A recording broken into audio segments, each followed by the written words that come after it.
Hey, it's time for Security Now. I'm Ant Pruitt, sitting in for Mr. Leo Laporte while he's out enjoying a Green Bay Packers game. That is still so funny to say. This week, I'm sitting with Mr. Steve Gibson as he goes through some interesting news here in the world of cybersecurity. We have the NSA hacked Huawei. Well, yeah, several years ago. Is that really news? We also take a look again at what's been going on with LastPass and some of the implications regarding their previous breach. And also, that algorithm doesn't quite add up. Y'all stay tuned. Podcasts you love. From people you trust. This is Twit. This is Security Now, episode 941, recorded Tuesday, September 26, 2023. We told you so. This episode of Security Now is brought to you by Delete Me. Reclaim your privacy by removing personal data from online sources. Protect yourself and reduce the risk of fraud, spam, cybersecurity threats, and more by going to joindeleteme.com/twit and using code TWIT for 20% off. And by our friends at IT Pro TV, now called ACI Learning. ACI's new cyber skills is training that's for everyone, not just the pros. Visit go.acilearning.com/twit. Twit listeners can receive up to 65% off an IT Pro Enterprise Solution Plan after completing their form. Based on your team size, you'll receive a properly coded discount tailored to your needs. And by Melissa. More than 10,000 clients worldwide rely on Melissa for full spectrum data quality and ID verification software. Make sure your customer contact data is up to date this holiday season. Get started today with 1,000 records cleaned for free at melissa.com/twit. Hey, what's going on, everybody? I am Ant Pruitt, and this is Security Now here on Twit TV with the one and only, the man of the hour, or a couple hours, Mr. Steve Gibson. How you doing, sir?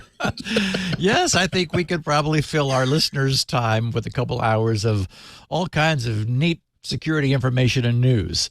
And this week, we are, no exception, we are chock full of questions. Oh, yeah. Why is my new ValiDrive freeware not published yet?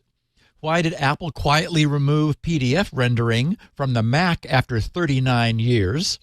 Has the NSA been hacking China? What mistake did Microsoft recently make that would require the use of a bigger hard drive? Why did Signal just announce their use of post-quantum crypto?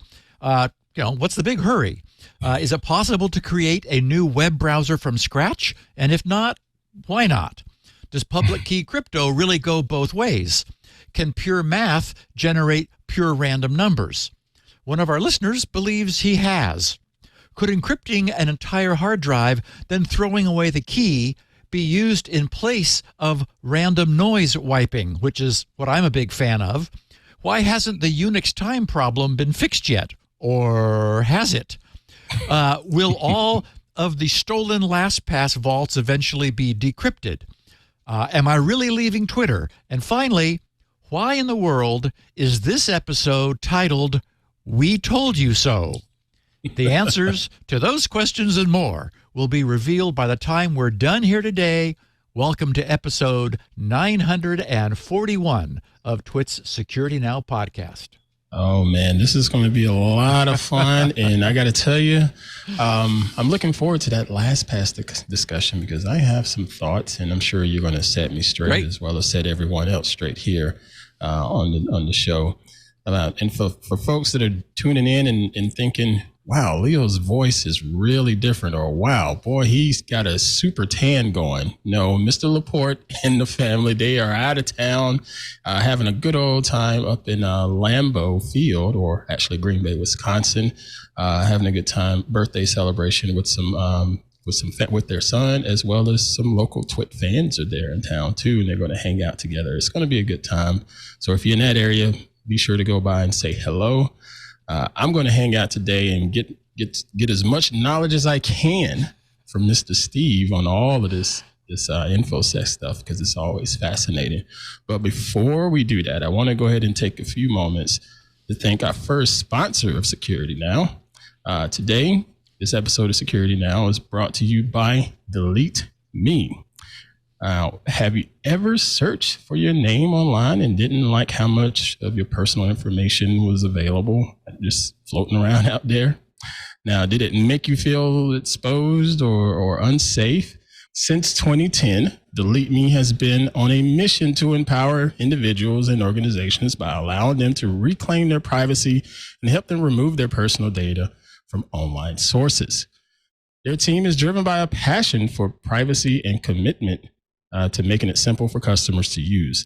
Delete Me helps reduce risks from identity theft, credit card fraud, robocalls, spam, cybersecurity threats, harassment, and all kinds of other unwanted communications overall. Delete Me is the most trusted privacy solution available, helping thousands of customers remove their personal information online. Now, did you know that the average person has more than 2,000 bits of data about them online that Delete Me can find and remove? That's key. Now, think about how much time that saves you trying to filter and find all of that stuff. Oh, this is a good service. One customer said, quote, "I signed up and they took it from there. Awesome service, already seeing results," end quote. And I have used Delete Me, and they gave me an account to try out. And I got to tell you, it is the simplest process. You literally just pop in and fill out a form and give them just a little bit of information about yourself. Hit go, boom, and they're off to the races looking for all of that crazy stuff online that's attached to you. So let me tell you exactly how it works here. First, you sign up and you submit basic personal information for removal from search engines. Okay. The next Delete Me experts will then find and remove your personal information from hundreds of data brokers, helping to reduce your online footprint and keeping you and your family safe. So that's another thing. It's you and your family. You may have an online account out there somewhere, but it may also be tied to your spouse. So not only are you getting spam, but your spouse is getting spam for some crazy stuff you done. Delete Me is going out there to help clean that stuff up. Now, once the removal process starts, you'll receive a Delete Me report within 7 days. And it doesn't stop there. Delete Me will continue to scan and remove personal information every 3 months or so. And with automated removal opt-out monitoring, they will ensure records don't get repopulated after they're being removed. So tricky, people. Oh, so tricky. Now, this includes names, addresses, photos, emails, relatives, phone numbers, social media, property value, and a whole lot more. As data broker industries evolve, Delete Me continues to add new sites and features to ensure that their service is both simple and effective in removing personally identifiable information out there. And since privacy exposures and incidents affect individuals differently, their privacy advisors ensure that all of their customers have the support they need when they need it. Now, this is my call to action to you, the wonderful Twit listeners. Protect yourself and reclaim your privacy by going to joindeleteme.com/twit and then using the code TWIT. That's joindeleteme.com/twit and code TWIT for 20% off. We thank Delete Me for supporting us here at Twit and for sponsoring this episode of Security Now. All right. So, Mr. Steve, what's going on now? What you got for us today to start the show? Well, we always have a picture of the week.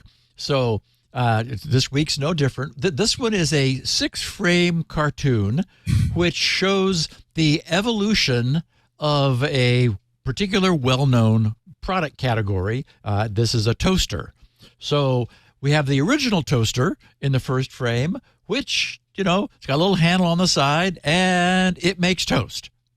Now, perfect. We're going to then, right, exactly. Unfortunately, that's probably the optimal condition for the toaster, because then the next frame, it's been Wi-Fi enabled. So we've got a screen on the side showing an hourglass. This makes toast after making you wait for a firmware update. So not clear that was actually a benefit. Then we move to the data-driven toaster, which makes toast by watching how you like toast. Then we evolve to the toast as a service, which makes toast for $5.99 a month. And there's a screen on the side of this toaster that says log in. So that's right. Now you gotta log into your toaster in order to, brown your bread.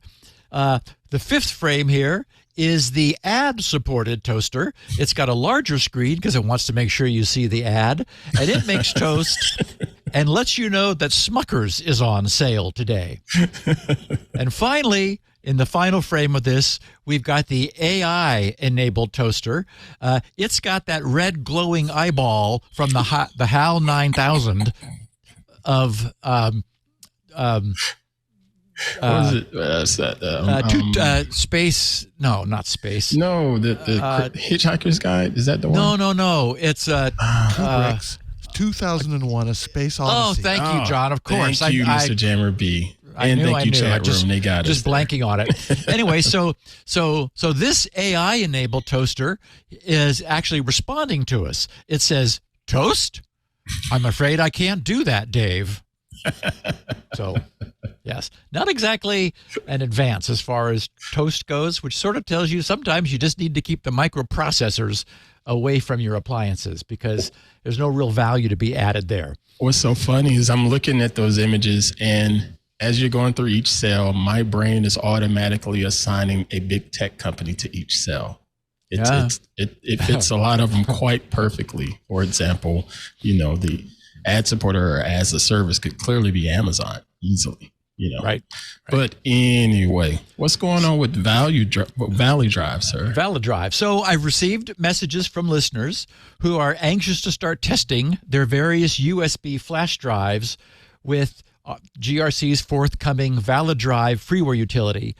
You may not know, AMP, but it turns out that there are a lot of counterfeit or fake flash drives now on the market. I've heard. They've made them super fast, supposedly, and there's nothing in there but some standard, like a V90 chip in there. Right. Which should be something better. There is that, and also the big problem is thumb drives that claim to be 1 or 2 terabytes, but only have a 32 gig chip in there. And what's diabolical is that the memory is at the beginning of the drive where the file system is. So it looks like it's formatted. You can even be storing data there. And so the file system is there. And of course, we actually heard a story where someone purchased and you'll appreciate this as a photographer, got a compact flash card that was counterfeit, stuck it in their camera, took wedding photos throughout all of the wedding process, came back, the photos were not stored because all of the file system, file names were there, but out in the drive's real estate, there was no memory. So if the camera thought it was writing them, but they were not actually being recorded. So anyway, as is usual for me, this little side project is taking longer than I expected. I announced it a couple weeks ago, I guess like 3 or 4 weeks ago. And since I paused the completion of SpinRite 6.1 right on the verge of getting that finished, I do feel a great deal of pressure to get ValiDrive finished and back to work on SpinRite. But I don't believe that I'm going to look back and feel that this was a mistake. All of my previous low-level drive work has been in DOS, where, of course, SpinRite still lives. And in DOS, it's possible to own the entire machine. It turned out that Windows USB chain fought back and interfered with ValiDrive's operation much more than I expected. So getting this done correctly was quite involved. But it has made ValiDrive unique because it now incorporates a bunch of technology that's not available elsewhere. And along the way, I've developed a lot of new code that's going to be very useful for future USB work under Windows, like for GRC's secure drive wiping utility, which will happen in the future. And all that, although that doesn't help us today, it will in the future. And, I always take the long view since I plan to be around and active for quite a while yet. Please and thank you. Today, ValiDrive appears to be working well, and it's being heavily tested and used by GRC's testing group. It has opened my eyes about just how severe this fake USB drive problem has become, while none of us were really paying that much attention to it. So I'm not quite ready to turn it loose, because once it's finished, I don't want the distraction of needing to keep coming back to fix little issues that I ignored out of a rush to publish. I want to get back to SpinRite 6.1 and then immediately on to SpinRite 7. So little things like not saving its reports properly on screens where Windows font sizing is set to other than 100%, or some of its UI text not appearing when a user screen is set to high contrast mode, or when a user may be unable to discern closely similar colors clearly. They've got a little bit of a color blindness problem. Anyway, those are details that I need to put behind me so that what's published will be finished and probably useful for years to come. Anyway, I also mentioned creating and saving reports. So yes, there's been a little bit of feature creep along the way. It's a little more than I had initially expected to get finished. Anyway, it's become very nice, and it's a useful utility, which I'll formally announce and publish as soon as possible. Anyway, so I just wanted to get that out of the way, because people have been saying, hey, where is it? So it's all working well, and it's coming soon. Outstanding. So the Eclectic Light Company posted a blog entry that had an interesting piece yesterday, which they titled Postscript's Sudden Death in Sonoma. Now, they don't mean Sonoma, California. Well, actually, Apple was referring to Sonoma, California, but in this case, Sonoma refers to the most recent major Mac OS release. And their article has some interesting observations about Postscript as a dangerous interpreter, which shouldn't surprise any of our listeners. So I want to share what they wrote, and I'll comment, a little bit in line and on the other side. They said, if there's one language that's been at the heart of the Macintosh for the last 39 years, it's Postscript, the page description language developed by the founders of Adobe, the late John Warnock, and Adobe's team of engineers. It brought the Mac's first commercial success in desktop publishing, in Postscript fonts and early Postscript printers, including Apple's game-changing LaserWriter. Although Mac OS X never inherited Next Step's display Postscript, its descendant, Quartz, and Core Graphics are still based on Postscript's relative, which is the PDF. So just to be clear, it's Postscript which is the issue here being discussed, not PDFs per se. PDFs are still around and obviously in heavy use. So they said, following a short illness that started in Mac OS Monterey 12.3, Postscript has died suddenly in Sonoma. The first sign passed almost unnoticed in Apple's release notes to Mac OS 12.3, where it recorded the so-called deprecation of Postscript in WebKit. They said, Apple said, support for inline viewing of Postscript files is no longer available. So that was just sort of like in passing in WebKit, but it sort of did indicate where things were headed. Then in Mac OS 13.0, Preview lost the ability to convert Postscript and EPS files. Apple said the Preview app included with your Mac supports Postscript.ps and encapsulated Postscript EPS files in Mac OS Monterey or earlier. Starting with Mac OS Ventura, Preview no longer supports these files. So again, a little more deprecation of this. They said other apps that can view or convert .ps and .eps files are available from the App Store and elsewhere. Finally, wrote the blog, the complete removal of support for Postscript and EPS was recorded as another deprecation in the release notes for Sonoma. Okay, so Postscript, they finish saying, is an old stack-based interpreted language designed at a time when code security had barely been conceived and malicious software hardly existed. Among its attractive features is the fact that any PostScript object can be treated as data or executed as part of a program, and can itself generate new objects that can in turn be executed. Okay, now I'll just pause here for a minute to observe that Windows metafiles, which turn Windows drawing primitives into an interpreted format, originally had that same capability of executing code. That's just the way things were done back then.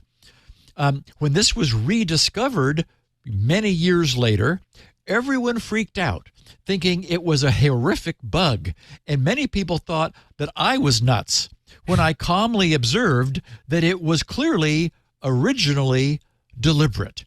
You know, it's definitely a bad idea today because so prone to abuse, but it was entirely reasonable at the time. Everyone just forgot it was there. You know, as this article says, PostScript is an old stack-based interpreted language designed at a time when code security had barely been conceived and malicious software hardly existed. You know, Right. Exactly. Makes sense. Yeah. So, and I'll just make one other note. Although stack-based languages can be brittle, back at the time, defining a stack-based language was a terrific choice by Adobe because stack-based representations and interpretations can be incredibly dense and efficient. And that's what you would want in a page description language where there are effectively no processor cycles and no easy memory. So, you know, PostScript's design was brilliant. So anyway, their article continues. More recently, security researchers have drawn attention to the fact that PostScript is a gift for anyone wishing to write and distribute malicious code, as it's effectively an image format. Embedding malware inside a PostScript file could enable that to be run without user interaction, as is the case with other graphics formats. You know, any kind of preview will cause that file format to be interpreted, and we've seen exactly that happening in the not too distant past. Right. The article says there are 3 major PostScript interpreters today in common use. There's still Adobe's Distiller engine, which is built into its Acrobat products. There's Apple's PS Normalizer engine, which is built into macOS, and Artifex's open source engine built into GhostScript. And that's the one that's widely used in Linux and other platforms because it's open source. They wrote, research into those engines has so far been relatively limited, but has revealed some serious vulnerabilities. Most recently, Kai Lu and Brett Stone-Gross of Zscaler's Threat Labs published an account of 3 vulnerabilities they found in Distiller and 1 in Apple's PS Normalizer. That was in 2022. Those were fixed by Adobe and Apple last year.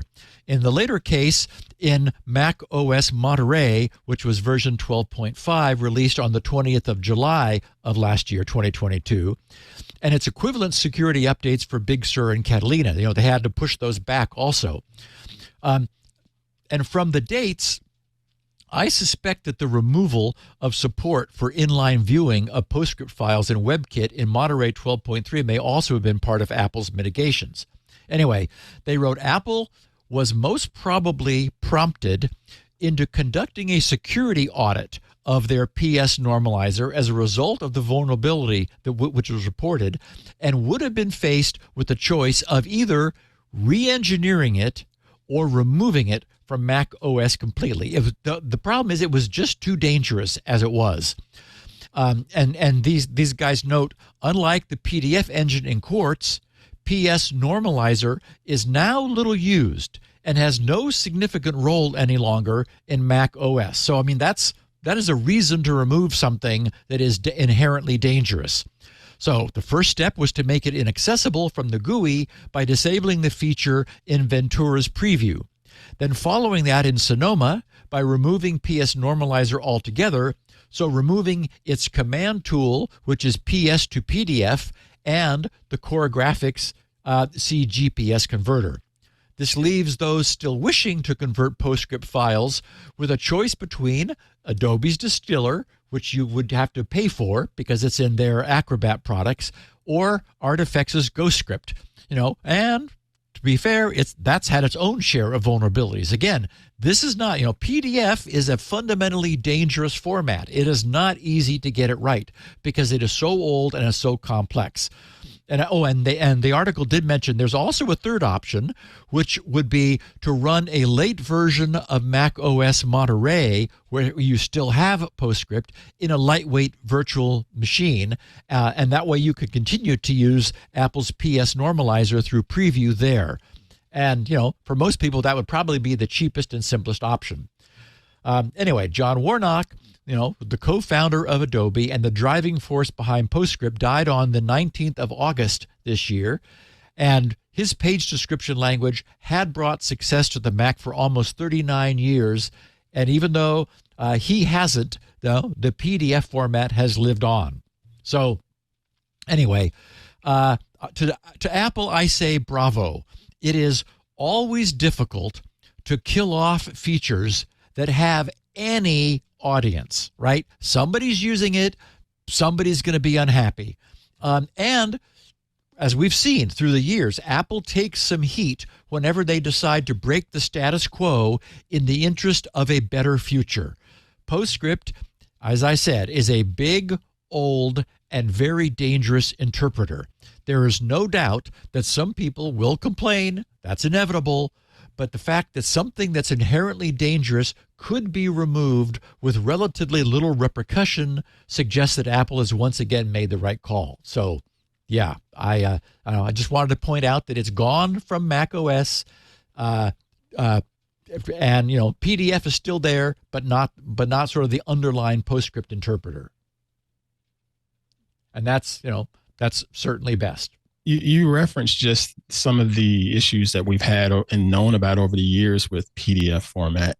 And yet we still continue to fight to get those squared away, but it's still a problem. Are there any alternatives for a PDF? We can't necessarily say TIFFs or PNGs or anything like that. Everything is fairly open to being compromised. Do we have any other options out there for something that's going to give us the same performance and reliability of a PDF? Well, the problem is that image formats are not a replacement for a page description language. The reason the reason you're looking at a PDF of the show notes is that it is the show notes captured in a basically in a printed format, and that's what makes the PDF format unique. It also is not easy to do, which is what makes it complicated. And as we know, complexity is the enemy of security. So if something's going to be complex, there's probably ways to hack it. And there's probably a hole somewhere, right? Yep, exactly. So has the NSA hacked Huawei? And the answer is, yeah, back in 2009. What's weird is that last Tuesday, China's Ministry of State Security published an extremely rare, as in the first time ever, official statement on its WeChat account. It formally accused the U.S. National Security Agency of hacking and maintaining access to servers at Huawei's headquarters since 2009.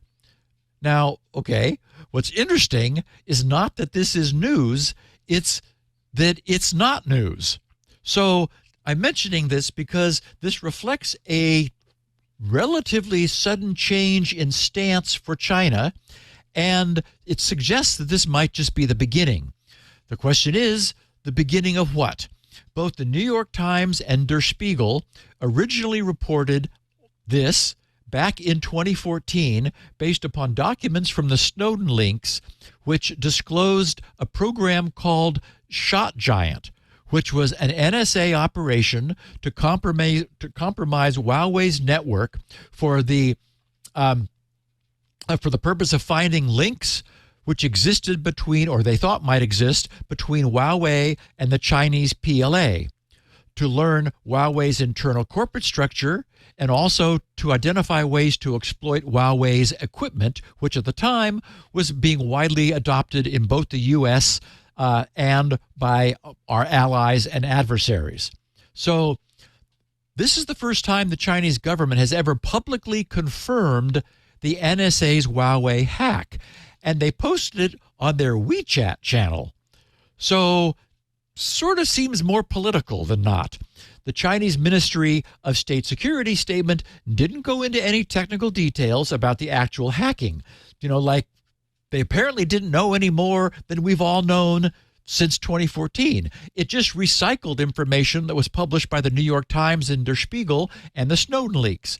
It does, however, spend a lot of time accusing the U.S. of using, and believe it or not, I'm quoting this, quote, the despicable tactics of the Matrix to maintain a cyber hegemony. So to that end, Chinese officials claim that the U.S. is doing all of the intellectual property stealing and then using its allies and PR machine to hype, exaggerate, and smear China on, quote, Chinese cyber secret stealing issue, unquote. So a cyber threat analyst at the Taiwan-based security firm Team T5 was quoted saying, quote, considering the close relationship between China's cybersecurity firms and the Chinese government, our team surmises that these reports could be part of China's strategic distraction when they're accused of massive surveillance systems and espionage operations. So, there have been several other recent reports of NSA penetration into China's space, into their networks. And I suppose none of us assumed that the cyber intrusions were all going one way, like that there was no pushback against, China's much publicized intrusions into the U.S. We have an NSA, and all of those people dressed in camo must be up to something. So it seems as though the Chinese government may have changed their policy. Rather than pretending to be invulnerable, they've decided that the better strategy is to acknowledge that the U.S. is also intruding into Chinese affairs.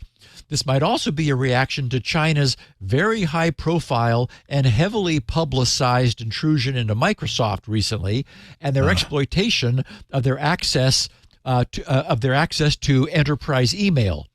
But there does appear to be a difference. The evidence we have suggests that when we get into their networks, we just snoop around to gather intelligence. When they get into our networks, proactive damage results. So, it's not just espionage, it's attacks. As we recently depends on who you ask. That's either way, it's still an attack. Yeah. Just because I didn't come in there and break something, that still doesn't say that I'm less wrong than you. They're certainly not happy to have the NSA, establishing a persistent presence within their country's internal private networks. As we recently saw, that Chinese attack on Microsoft took a great deal of effort.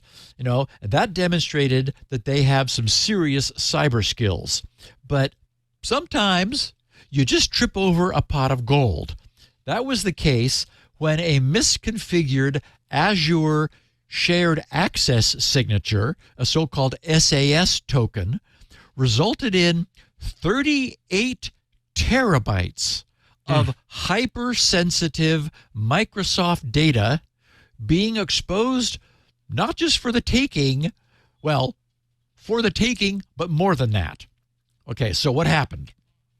A cloud security focused group known as Wiz Research, and just to note, that's not whiz, there's no H, it's just whiz, as in wizard. They stumbled over a trove, and I mean trove as in we're going to need to get a bigger drive over here. Wow, trove of Microsoft data. It was all exposed and sitting there out on the internet. The Wiz Wizards explained, they said, as part of the Wiz research team's ongoing work on accidental exposure of cloud-hosted data, the team scanned the internet for misconfigured storage containers.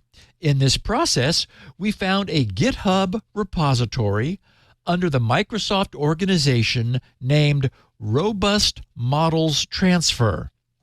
And, as an aside, it sounds like maybe the models were robust, but the security was not so much. They said the repository belongs to Microsoft's AI Research Division, and its purpose is to provide open source code and AI models for image recognition. They said readers of the repository were instructed to download the models from Azure, from an Azure storage URL. Okay, so that sounds kind of deliberate, right? Like, that doesn't sound so bad. But, okay, now we're getting to the bad part. They wrote, this URL allowed access to more than just open source models. It was configured to grant permissions on the entire storage account, exposing additional private data by mistake. They said our scan, and actually they did a little more than scanning, we'll get to in a second. Our scan shows that this account contained 38 terabytes of additional data, including Microsoft employees' personal computer backups. Oh, boy. The backups contained sensitive personal data, including passwords to Microsoft services, secret keys, and over 30,000 internal Microsoft Teams messages from 359 Microsoft employees. And that's where you say, whoopsie. Now, it also occurs to me from this report that, you don't know that there are 30,000 internal Microsoft Teams messages from exactly 359 different Microsoft employees without doing a great deal of data analysis and counting things. I mean, if you've got 38 terabytes of data, you got to dig around in there. They also knew that there were employees' personal computer backups, and that those backups contained sensitive personal data, including passwords to Microsoft services and secret keys. So, wow. As I said, they probably did need to get a bigger drive to hold all of that. Unbelievable. I know. So the report continues to explain, in addition, they said, to the overly permissive access scope, the token was also misconfigured to allow full control permissions instead of read-only, meaning not only could an attacker view all the files, in the storage account, they could delete and overwrite existing files as well. In other words, change anything they wanted. Okay, now, wait a minute. Can you imagine the attacker showing up and getting in and was like, yes, just celebrating. It's like, this can't be this easy. Like I said, the Chinese cyber attack that got a hold of Microsoft's corporate email, that required some skills. Right. Here, Microsoft literally left the door open. Door is open. and really, these guys said, meaning not only could an attacker view all the files in the storage account, they could delete and overwrite them. But, this really does cause us to question the use of the term attacker here. If you pick up a lost USB thumb drive in a parking lot, have you attacked anyone? It seems to me you're just observant, right? You just saw the drive sitting there. So if Microsoft is waving their arms around and saying, hey, come over here and download a bunch of stuff using this URL, and while you're here, how would you like to read 30,000 pieces of private internal corporate communications from 359 of our employees and poke around in some of their computers' backups? Does that qualify as an attack? If you say, well, thank you, that does sound interesting. Microsoft has a weird way of doing honeypots. Wow. Man. So anyway, These wizards said this is particularly interesting considering the repository's original purpose, providing AI models for use in training code. The repository instructs users to download a model data file from the SAS link and feed it into a script. The file's format is CKPT, which is a format produced by the TensorFlow library. It's formatted using Python's pickle formatter, which is prone to arbitrary code execution by design, meaning an attacker could have injected malicious code into all the AI models in this storage account, and every user who trusts Microsoft's GitHub repository would then have been infected by it. In other words, this could have been like really bad. They said, however, it's important to note this storage account wasn't directly exposed to the public. In fact, it was a private storage account. Here's what happened. The Microsoft developers used an Azure mechanism called SAS tokens, which allows the creation of a shareable link granting access to an Azure storage account's data. This means that upon inspection, the storage account would still seem to be completely private. But as we now know, it was anything but. In Azure, a shared access signature, SAS token, is a signed URL that grants access to Azure storage data. The access level can be customized by the user who creates the URL, with permissions ranging from read-only to full control, while the scope can be either just a single file, just a container, or an entire storage account. And as we know, that's what happened here. The expiration time is also completely customizable, allowing the user to create never expiring access tokens. This granularity provides great agility for users, but it also creates the risk of granting too much access. In the most permissive case, as was the case with Microsoft's token above, the token can allow full control permissions on the entire account forever, essentially providing the same level of access as the account key itself. So, okay, we can be glad, or at least hope, that adversarial cyber attackers did not stumble upon this. We can be glad that the Wiz Research guys did, and that they promptly, after doing apparently a bunch of counting to see just how much of what was there, gave Microsoft a heads up about this little misconfiguration mistake. And I noted that Microsoft's own Microsoft Research, MSRC blog posting for this incident was titled, gotta love this, Microsoft Mitigated Exposure of Internal Information in a Storage Account Due to Overly Permissive SAS Token.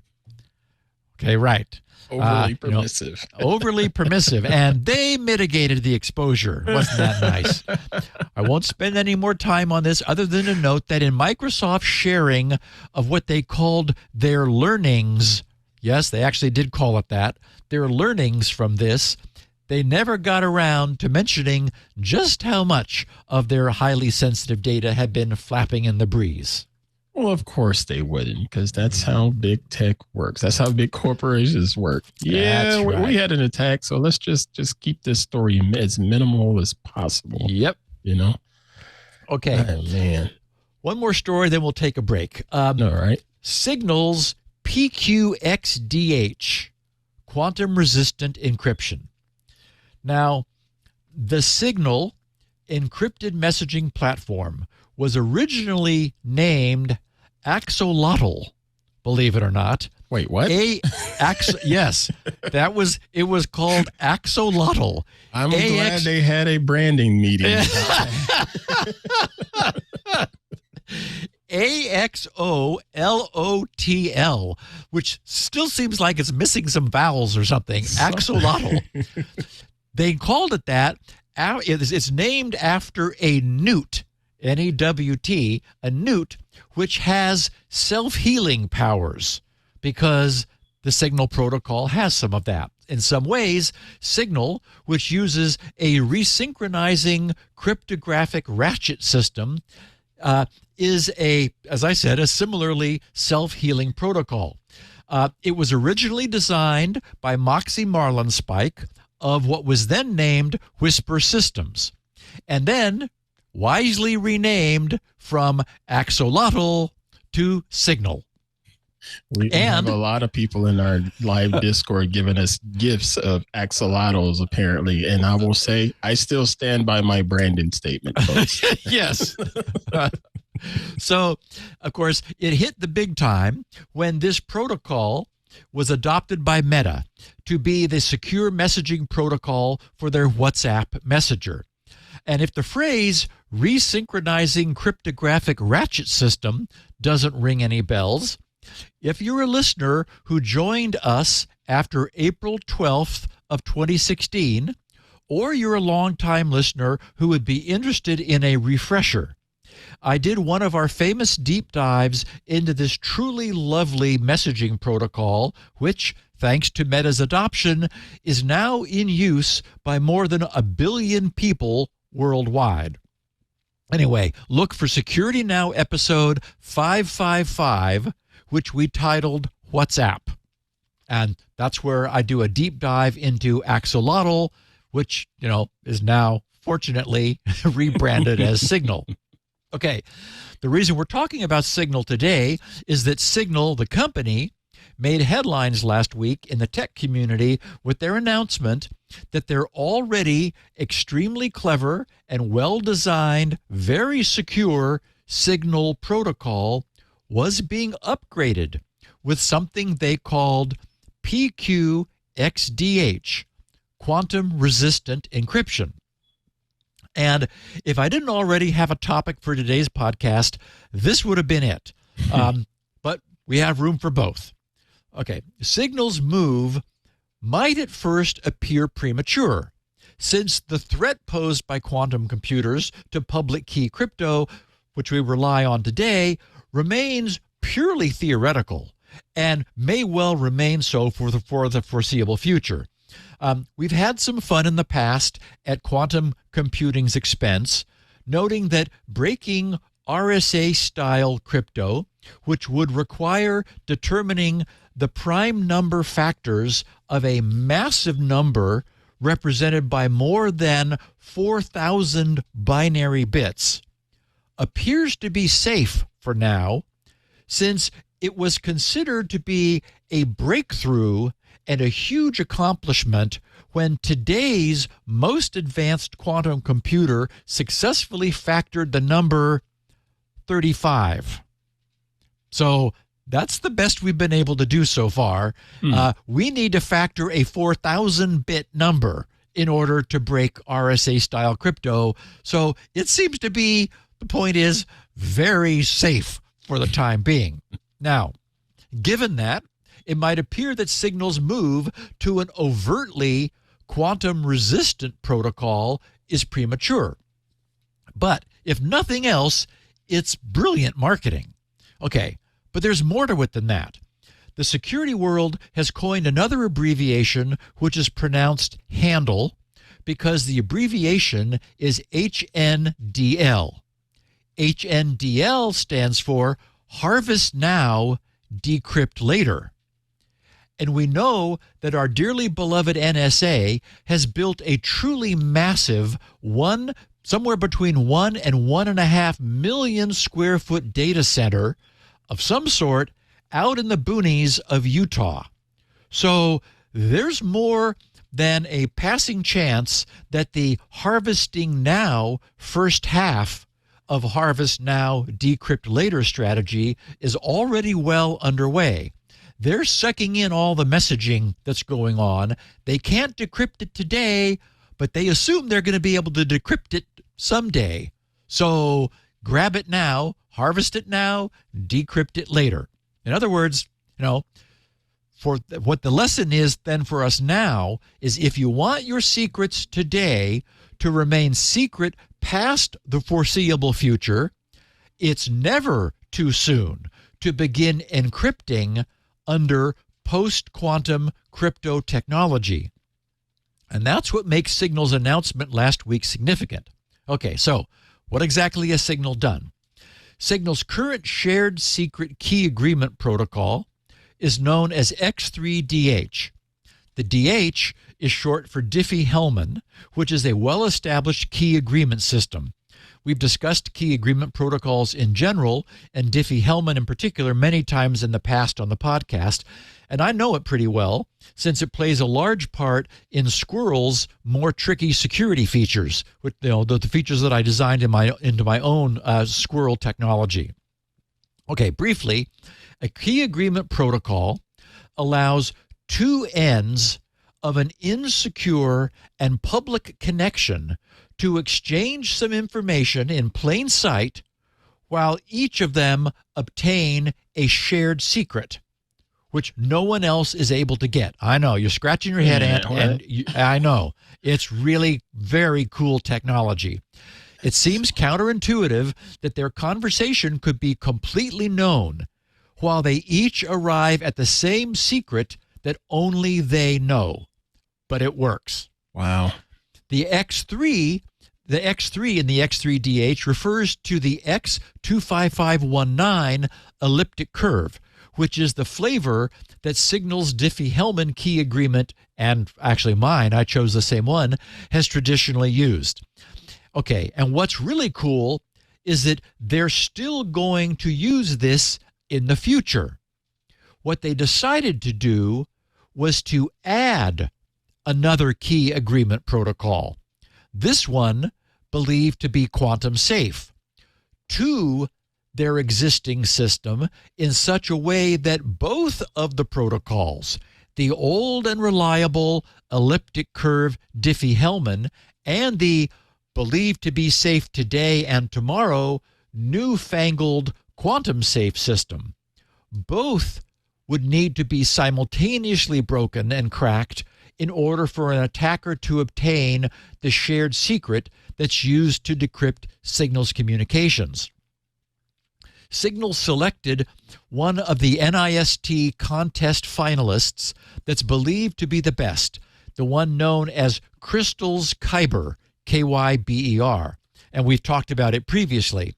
They chose it because it's built upon a solid foundation, but they also wisely decided that since it's new and unproven, and actually one of the other contest finalists turned out to be breakable by conventional computers, so whoops, it's a good thing they didn't use that one. Again, not yet proven. That's why they're keeping the Diffie-Hellman around, just to have a belt and suspenders approach. Anyway, so because it's new and unproven, they decided not to depend upon it solely. So Signal's original X3DH has been renamed PQXDH for post-quantum. The PQ is for post-quantum, and the XDH for the existing elliptic curve Diffie-Hellman, which survives in the new combined protocol. And here's the coolest part. This new PQXDH is already present and supported in the latest versions of Signal's client applications, and it's already in use, protecting any conversations initiated after both sides of the chat are using the latest Signal software, which supports both the original and the updated PQXDH protocol. Then, over time in the future, after sufficient time has passed for everyone to be using the new Signal, and to have updated, they plan to disable all use of the old non-quantum enhanced X3DH only protocol in favor of all new conversations, which would then be requiring PQXDH for all new chats. So, this is great. It's clear that we are moving into a post-quantum world, even though it seems like we're still a long way away from quantum computers being a threat to our existing crypto. This whole concept of a harvest now, decrypt later, that makes a lot of sense. Now that Signal has led the pack of messaging apps by introducing quantum-safe messaging. The rest of the pack, who may have been caught by surprise, caught off guard, they'll have no choice but to figure out how to do the same, because they don't want to get left behind. So it's great. Essentially, this means that we will be, moving to the next generation of crypto in advance of its clear need. And that makes sense too, because at some point we will be surprised when a quantum computer is created which is able to do this. We might as well be ready for it. Yeah. Now, did you all speak last week about what was going on with Signal in the EU and the EU's new plan to pass a bill, basically giving them a backdoor to everything? So we've talked a lot about the privacy issues. What happened in the UK was they amended the legislation. Sorry. Right. They amended the legislation to basically give the messaging apps an out. They said you must scan where technically feasible.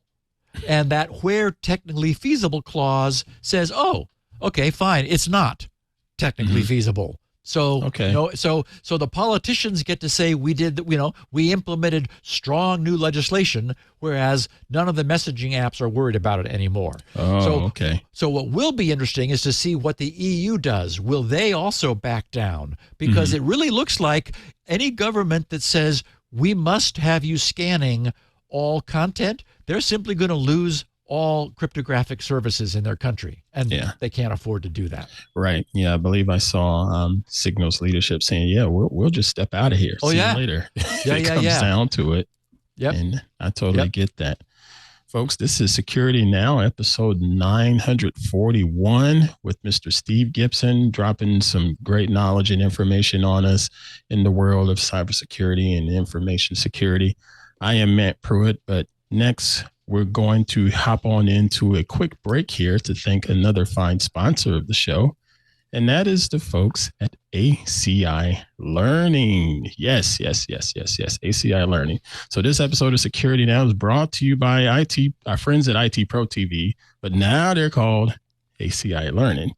In today's IT talent shortage, whether you operate as your own department or you're part of a larger team, your skills, they have to be up to date. Get this, 94% of CIOs and CISOs agree that attracting and retaining talent is pretty daggum critical to their roles.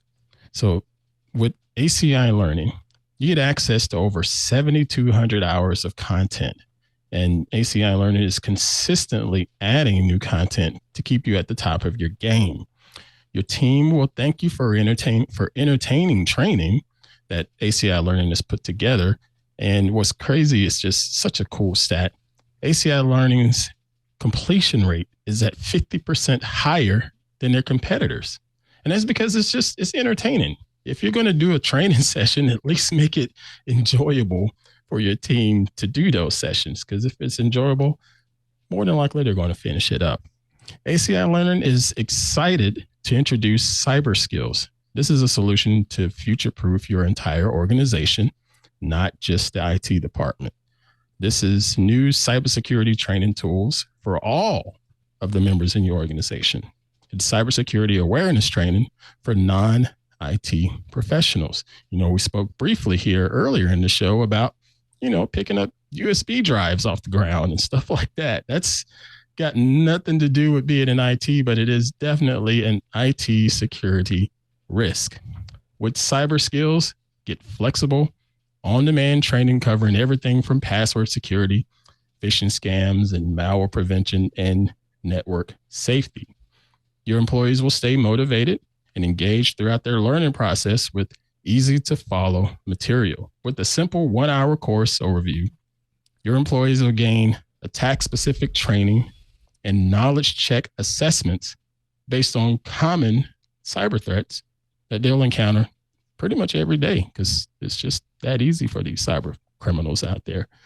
They'll also gain access to bonus courses and documentary style episodes, so your employees could learn about cyber attacks and breaches in their own style, not just someone sitting there lecturing them. You know what I mean?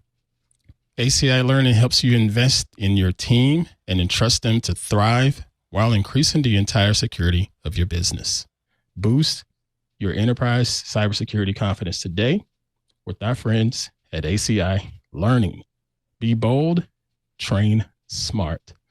Now, visit go.acilearning.com/twit. Now, Twit listeners can receive up to 65% off an IT Pro Enterprise Solution Plan after completing their form. Based on your team's size, of course, you'll receive a proper quoted discount tailored specifically to your needs. That's go.acilearning.com/twit. And we thank him for supporting the show. All right. So, Mr. Steve, it's time for us to close up the loop. What you got for us? Yep, we got some really interesting listener feedback that drives some, I think, interesting observations.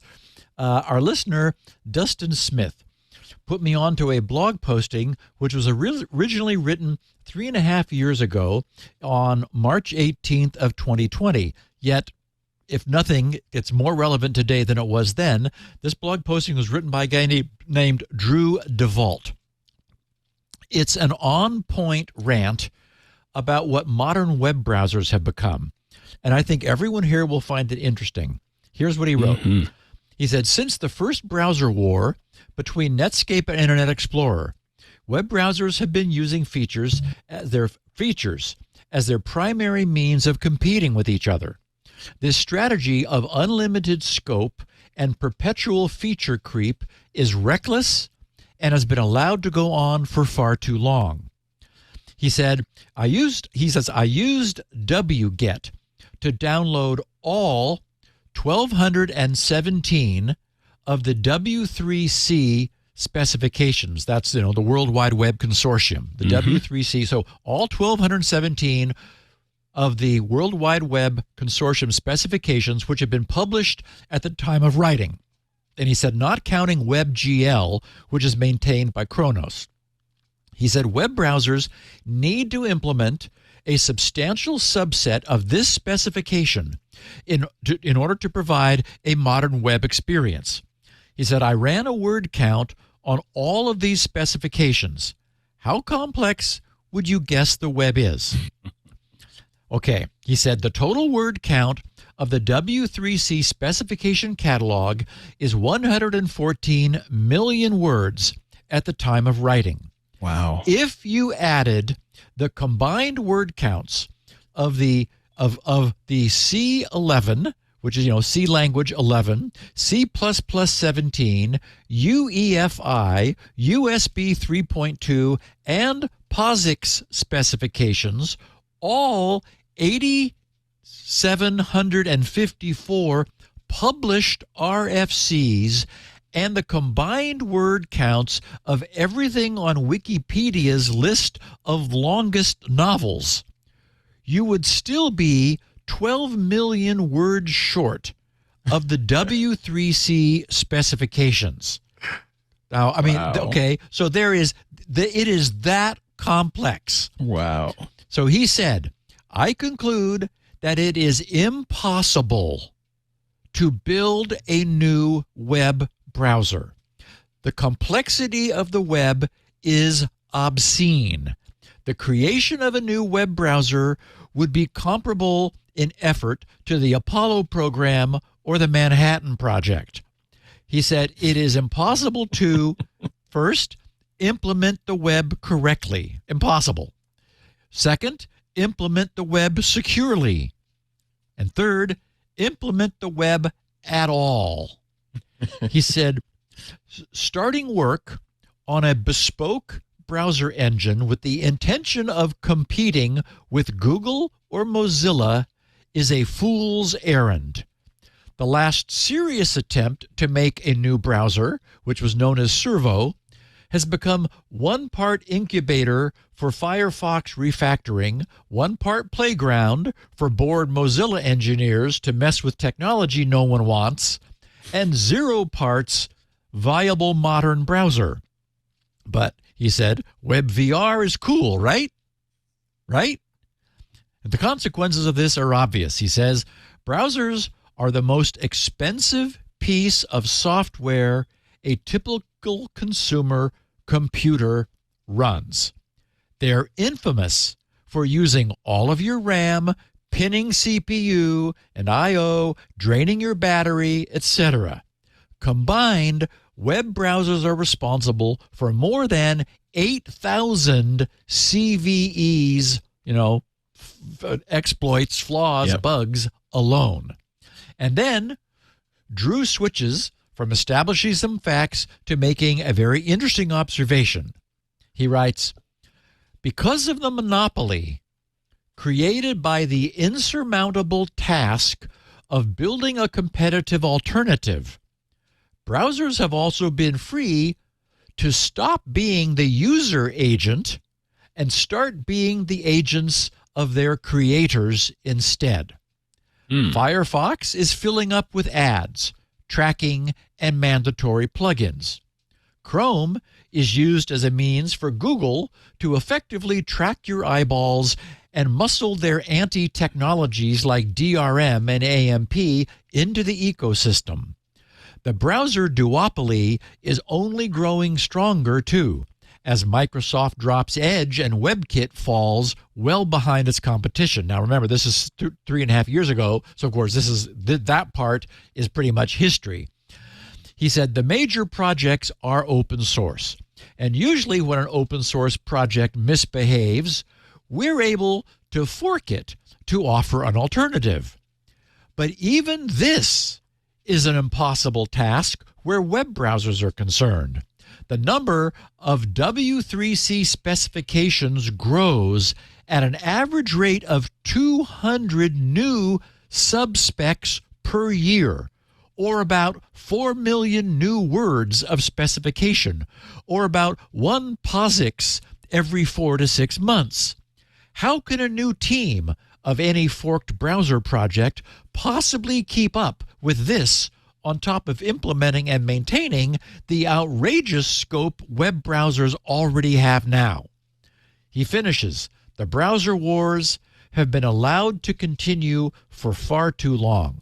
They should have long ago focused on competing in terms of performance and stability, not in adding new web features, he has in air quotes.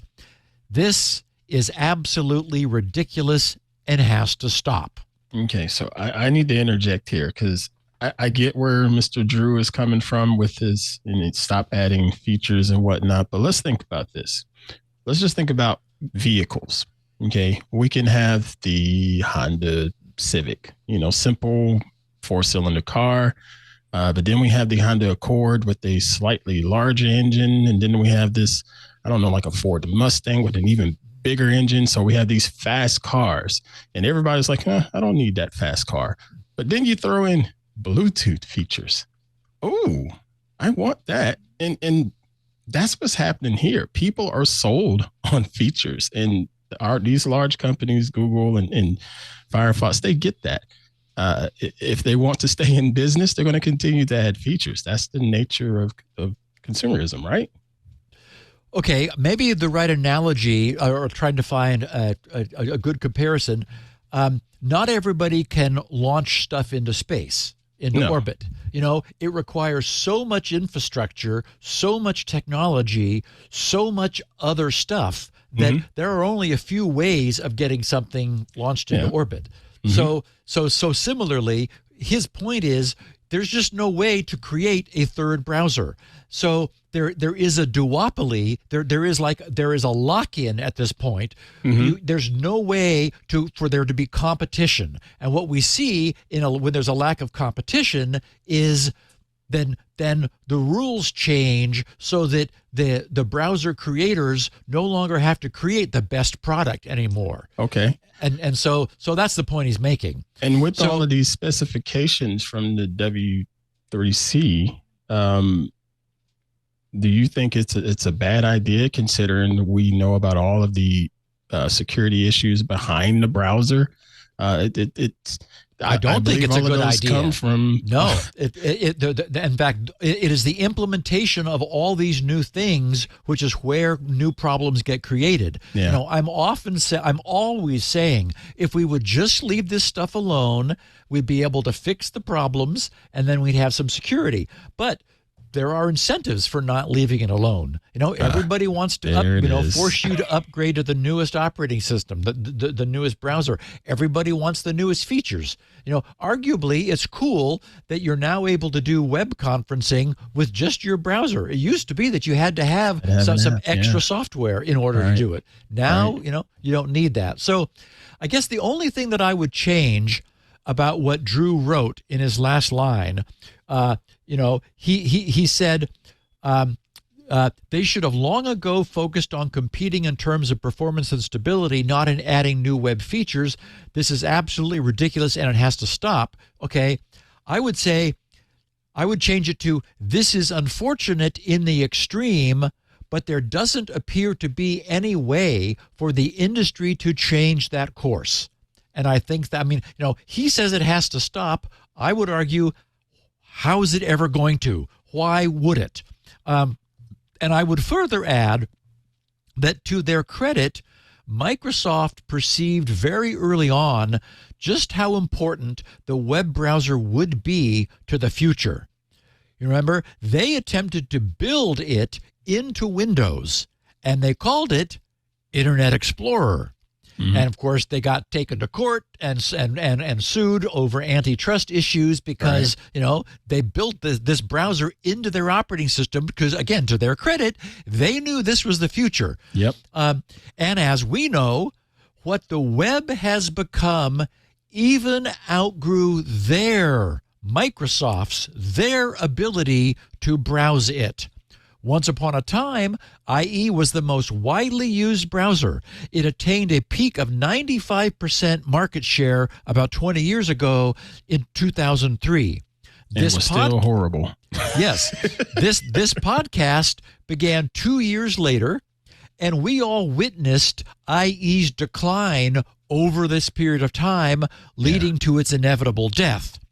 After making a massive investment in a brand new post-IE engine, Microsoft, again to their credit, recognized that a modern web browser was too big for even them, and that they'd be better off just hanging bells and whistles off a browser, you know, Chromium, which they got from the Chrome project, that someone else was maintaining and evolving. So, are there any takeaways for us here? No. None that I can think of. Drew's observations, which I think are valuable, pair beautifully with what I've noted to be true of operating systems. Just as no one can create a truly competitive and useful, truly new operating system from scratch any longer because there's just too much there, you know, any operating system that a user is going to sit in front of will need to host a web browser that is all by itself also too massive and complex to create today from scratch. So I also think all of this was absolutely inevitable. And that further suggests that it wasn't a mistake. It's not a consequence of inertia, which we often observe elsewhere. And we're almost certainly going to continue moving down this path from here on. You know, this is where we're headed. So another piece of feedback from an anonymous person who actually called himself anonymous. He said, "Hello, Mr. Gibson. I hope it sounds like Ant. Hello, Mr. Gibson. I hope I can ask you a question over the last podcast from Security Now. Around 30 minutes in, you say that you encrypt with the private key and decrypt with the public key. Is this right? I think it's reverse. What I learned is that you encrypt with the public key and decrypt with the private key. Is this right, or do I have wrong information? Thanks for your response." Okay, so one of the powerful beauties of public key cipher technology is that the process does work in either direction. It's obviously very useful to encrypt something using someone's public key that you know only they will be able to decrypt with their secret private key. PGP is a perfect example of this. Right. And digital signatures of all kinds is the best example of this being done in reverse. In fact, PGP does this too. To provide authentication of the sender of a message, the sender uses their private key to sign the file, which the recipient is able to verify using the sender's public key. So, when the recipient is verifying the signature, they're decrypting a hash of the document that the sender encrypted with their private key. So the last time we talked about public key technology, I was really pleased with the way that I conceptualized the public and private key distinction used by non-elliptic curve RSA style crypto. Okay, so you start by obtaining a private key, which is really just a large prime number. So you just get a big prime number. And remember that counterintuitive though it is, prime numbers do not become more scarce as we go farther and farther out, like farther and farther, down the numbers. You sort of think they would, right? Because the definition of a prime number is that it's only divisible by 1 and itself. Like no even numbers are prime. But then no every third number is prime because it could be divided by 3, and no even number is prime because it could be divided by 2. Yeah. And then every fifth number is not prime because it can be divided by 5, and so on. So since because of that, you'd think that would all kind of pile up, and so like it'd be hard to find big numbers way out there that aren't divisible by something that's come before. But it turns out that's not the way it works. There's always plenty of them. Okay, so you take a really big prime number, and that's our private key. Okay, now we want to arrange to hide that private key inside the public key.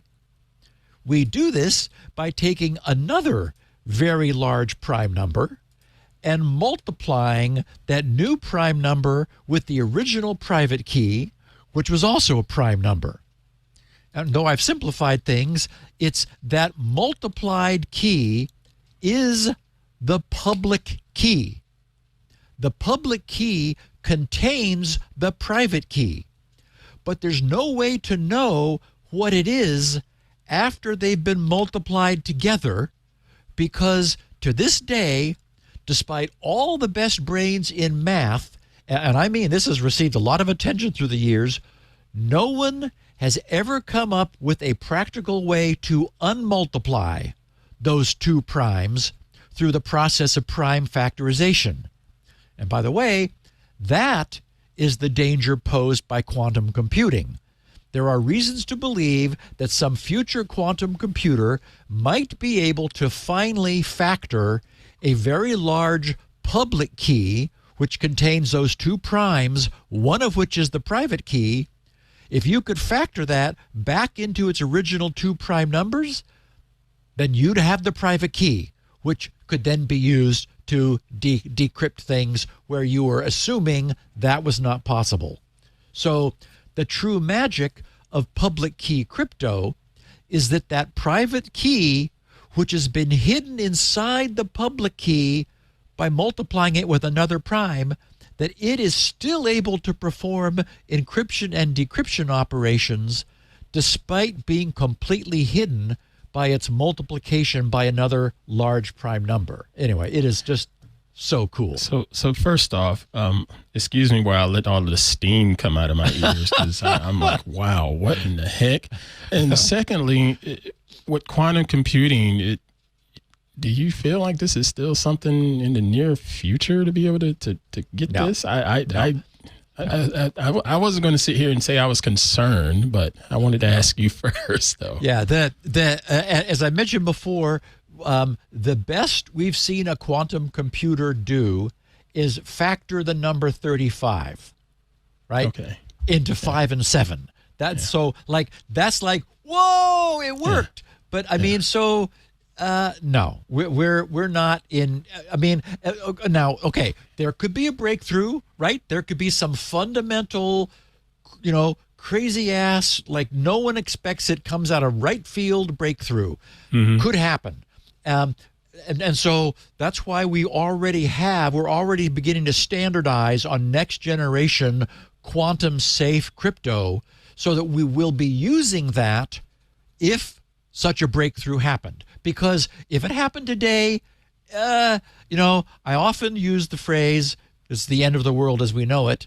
That probably really would be. Yeah. It would be, if you were to use really, really bad and like the amount of badness is how many reallys you put in front, you could be saying really, really, really, really, really, really all day long.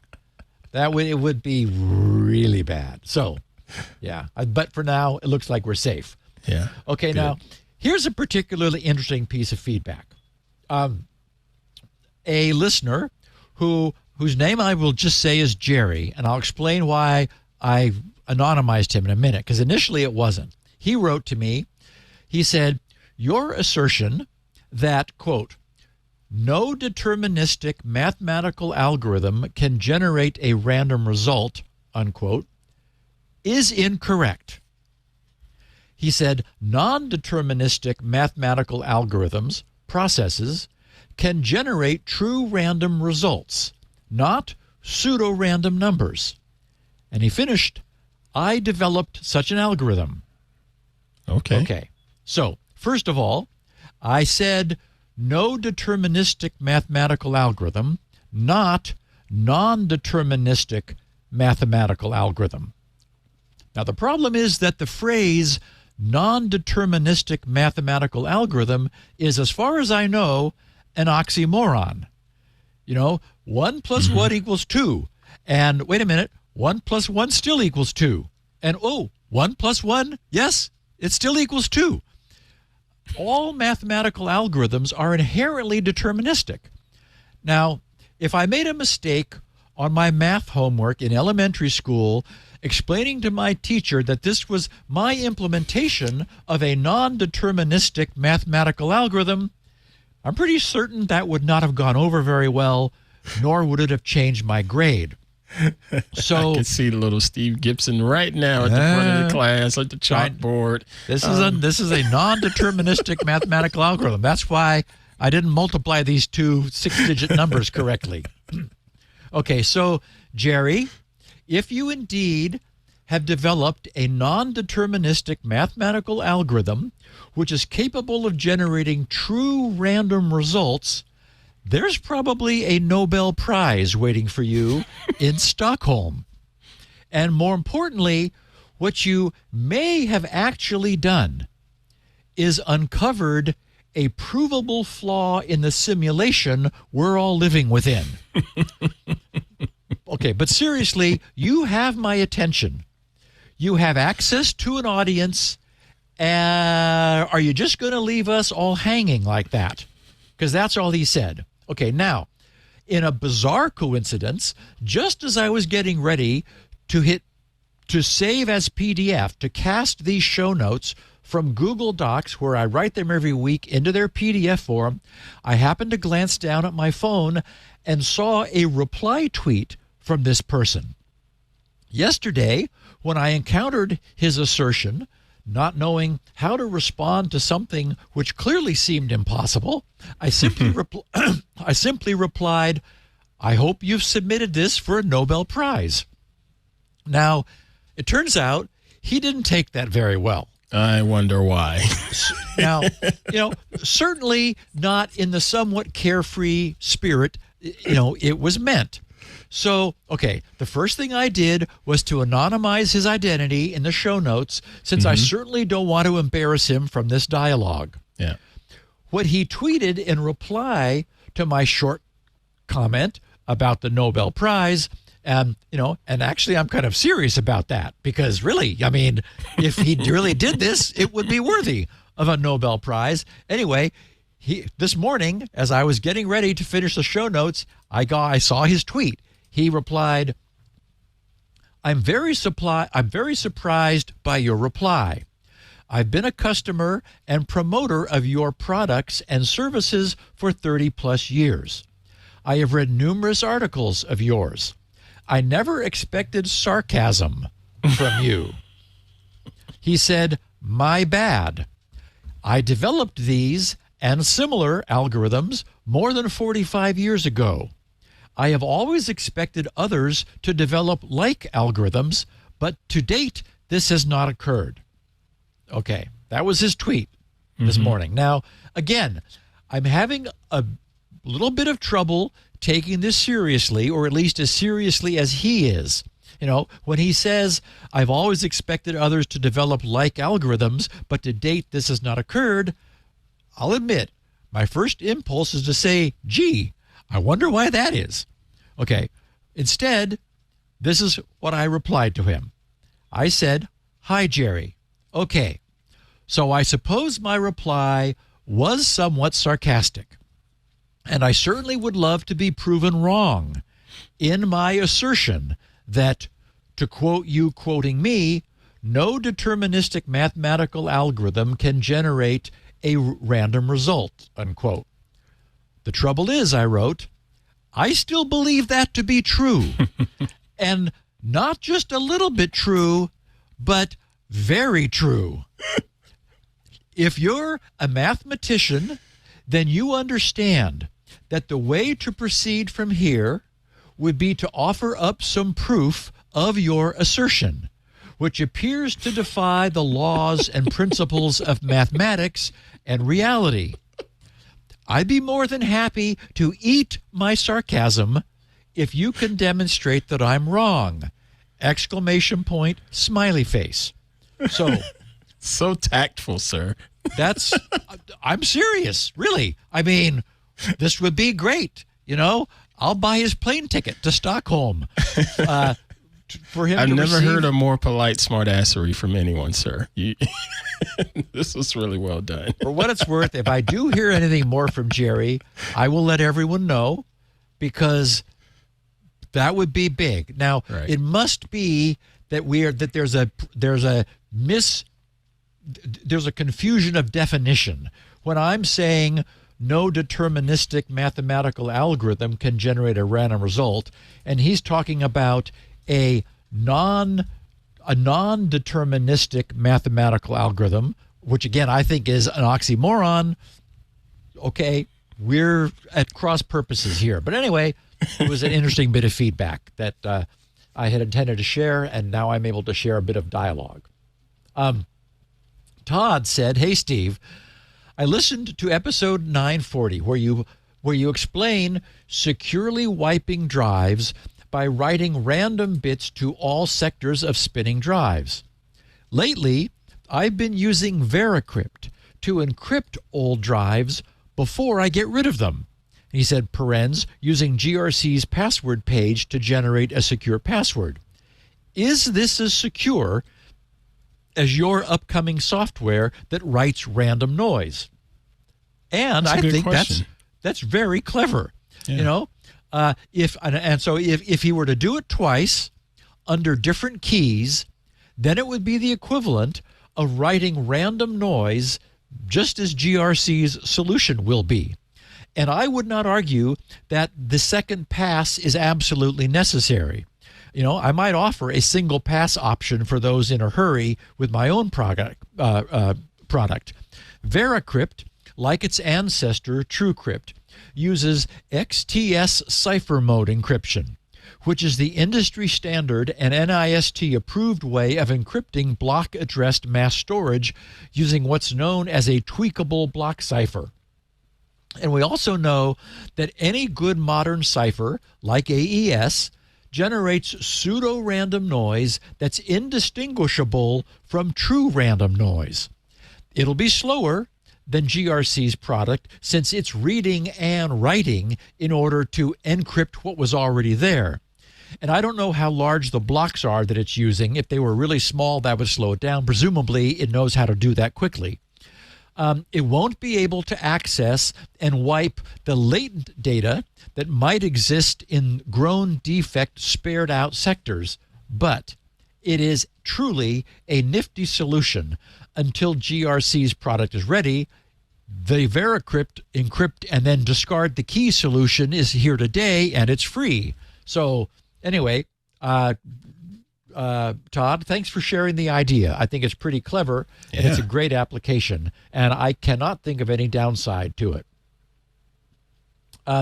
Bill Melvin said, hey, hi, Steve. I have a thought regarding the discussion on wiping hard drives on show 940. I assume TrueCrypt and VeriCrypt hidden volumes look like random noise.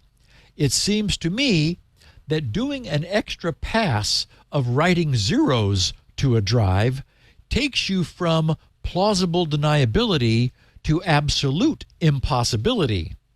In an abundance of paranoia, why take the risk of being badgered over something that's not there? Thank you for Security Now, which I've enjoyed for years. I have my SpinRite license, and I'm looking forward to the new version. Okay, so when I talked about my idea, my concept for the best secure wipe is to wipe with random noise. The point he's making is that random noise looks like something, even if it's not. So if a drive was filled with random noise, it might induce someone to, in the extreme, put you under some coercion, asking you for what the key was to decrypt the drive when it was actually just random noise. So he says, do another wipe to zeros so that nobody will think there's anything there, then they won't come asking for the key. And I think he makes a good point. Mark Causal says, I found your description of SSD wear leveling fascinating. It is amazing what engineers have come up with to handle issues like this. And it got me wondering. I have a portable SSD with a single multi-gigabyte VeriCrypt blob on it. I open the blob a few times a week and make changes to files inside. After closing the blob, everything appears to be unaltered as far as Windows knows. So I set VeriCrypt to change the file modification date on the blob when I realized SyncThing needed that to detect a change and sync the blob to my NAS. Does the wear leveling capability work on the blob? Is it active inside the blob when I have it open in VeriCrypt? Love the show and continuing education credits I get towards my Security Plus certification by listening. Woohoo. Okay, so you. Mark, the answer is yes. The wear leveling is occurring at the lowest possible level in the chain of data flow, just before the data is written to the drive. It is not visible to anyone reading or writing to and from the drive. So it functions whether the data being read or written is encrypted or not. And one slick benefit of using VeriCrypt to encrypt the blob on the SSD is that since VeriCrypt always leaves the data on the SSD encrypted, only decrypting it on the fly as necessary when it's read into the computer, as wear leveling causes blob updates to be written to dispersed regions of the drive, thus leaving obsoleted bits of the blob behind, those obsoleted and isolated blob bits are also encrypted. So that drive will never need to be wiped, at least not to protect anything that was ever stored in the blob. Once VeriCrypt's volume header has been overwritten multiple times, there's no way to ever recover any of that blob's data, period. Meaning that The where leveling, which you may not have access to, is not a concern, as it would be if you stored unencrypted data on the drive, which you then wanted to secure, because all of that where leveled data would have been previously encrypted bits in the blob. So, very nice application. Wayne Patton asked, how difficult would it be to change the signed integer to an unsigned something else and recompile and fix Unix time? So he's, of course, talking about the fact that we were recently talking about how Unix time, the signed integer, which is technically it's 32 bits, but because it's signed, we only get 31 bits worth of range. How, because it's signed, Unix time will be, the original 32-bit Unix time will be wrapping around in 2038. I should have then, but I failed to mention that this Unix time problem was fixed in the Unix kernel back in June of 2018, after 2.5 years of research into the right way to do it without breaking other things in Linux.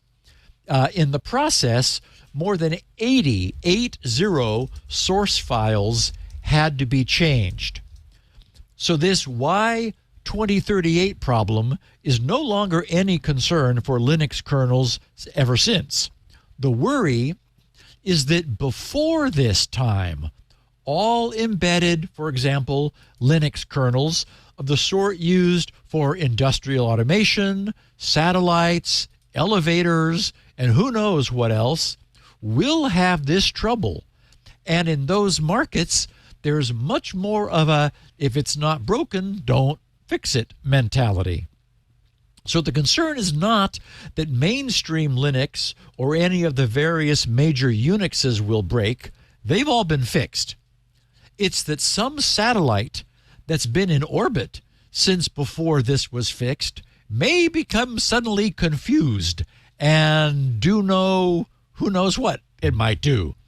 So, maybe a long forgotten pump on an oil rig will misbehave. We don't know. Anyway, it's going to be interesting to see whether it's another non-event like Y2K turned out to be, or whether something interesting might occur.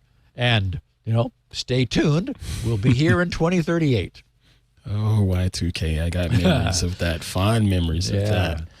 So, Bowder, he said, hello, Steve. Thank you for the many great episodes of Security Now. I've just listened to episode 939 and have a thought about what you said regarding the LastPass hack. You mentioned that hackers will go after those accounts where they suspect a big payout. I think you're right about that. But I also think we must not let our guard down. All accounts will eventually be decrypted, and all accounts will be available for purchase on the dark web. This will be a problem for all those, including me, who used LastPass to store information like social security numbers and other personal IDs. I think it's important to take precautions while we still can. Kind regards, Johannes. Okay, and in case you're not aware, Ant, we talked about this last week.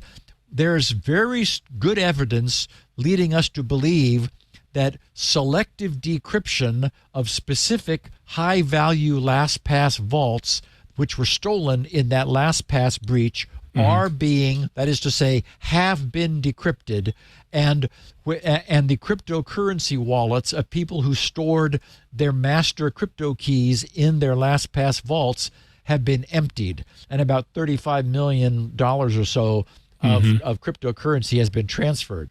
Yeah, I saw reports on that. It's pretty scary. So I wanted to share Johannes's note because I understand his concern, and I imagine it is shared.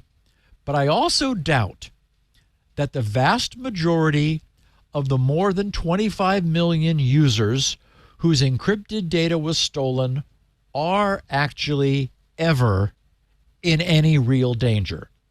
Even the advent of quantum computing won't make any difference here, since we're talking about brute forcing symmetric crypto, which quantum computing does not threaten. The cost of performing 100,100 rounds, which is the level we were at when the breach occurred, where most people probably had their iteration count set. And we know some were a lot lower than that, and that's a concern. But the cost of performing 100,100 rounds against a brute force against a hopefully high entropy password is truly prohibitive. These crooks appear to be spending significant money on cracking gear or cloud compute cycles, and they appear to be cracking only a couple of vaults per week. That's the rate at which this cracking is occurring, because it is really expensive to do this. That's perhaps 100 or so per year against a population of more than 25 million vaults. It's true that someday they might eventually get around to opportunistic attacks against non-high-profile targets whose iteration counts are low. But even then, if the passphrase is good, there's no clear reason to believe that any actual there's no clear reason to believe that any actual cache lies on the other end of the crack. That is, they wouldn't know until they performed the crack. And it still takes a significant investment of time and money to turn someone's vault back into plain text. It really is not ever going to be easy. So, the original design of LastPass, which is what caused me to endorse it, was strong.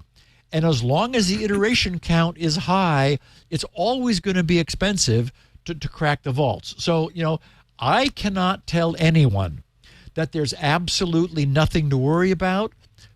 So my intention is only to present some, I think, probably accurate perspective. Cracking these vaults will never be free, and these people are probably not ones to throw away good money. It will cost money, and I think that the attacks will continue to be targeted, and that they will probably peter out over time, and that it's not the case that they will all be cracked. There's just no reason to. It is too expensive. Right. Kevin Van Haren, he said, listening to the last mess episode, which is what I called that podcast, he said, I realized I had some info in my LastPass vault in addition to passwords.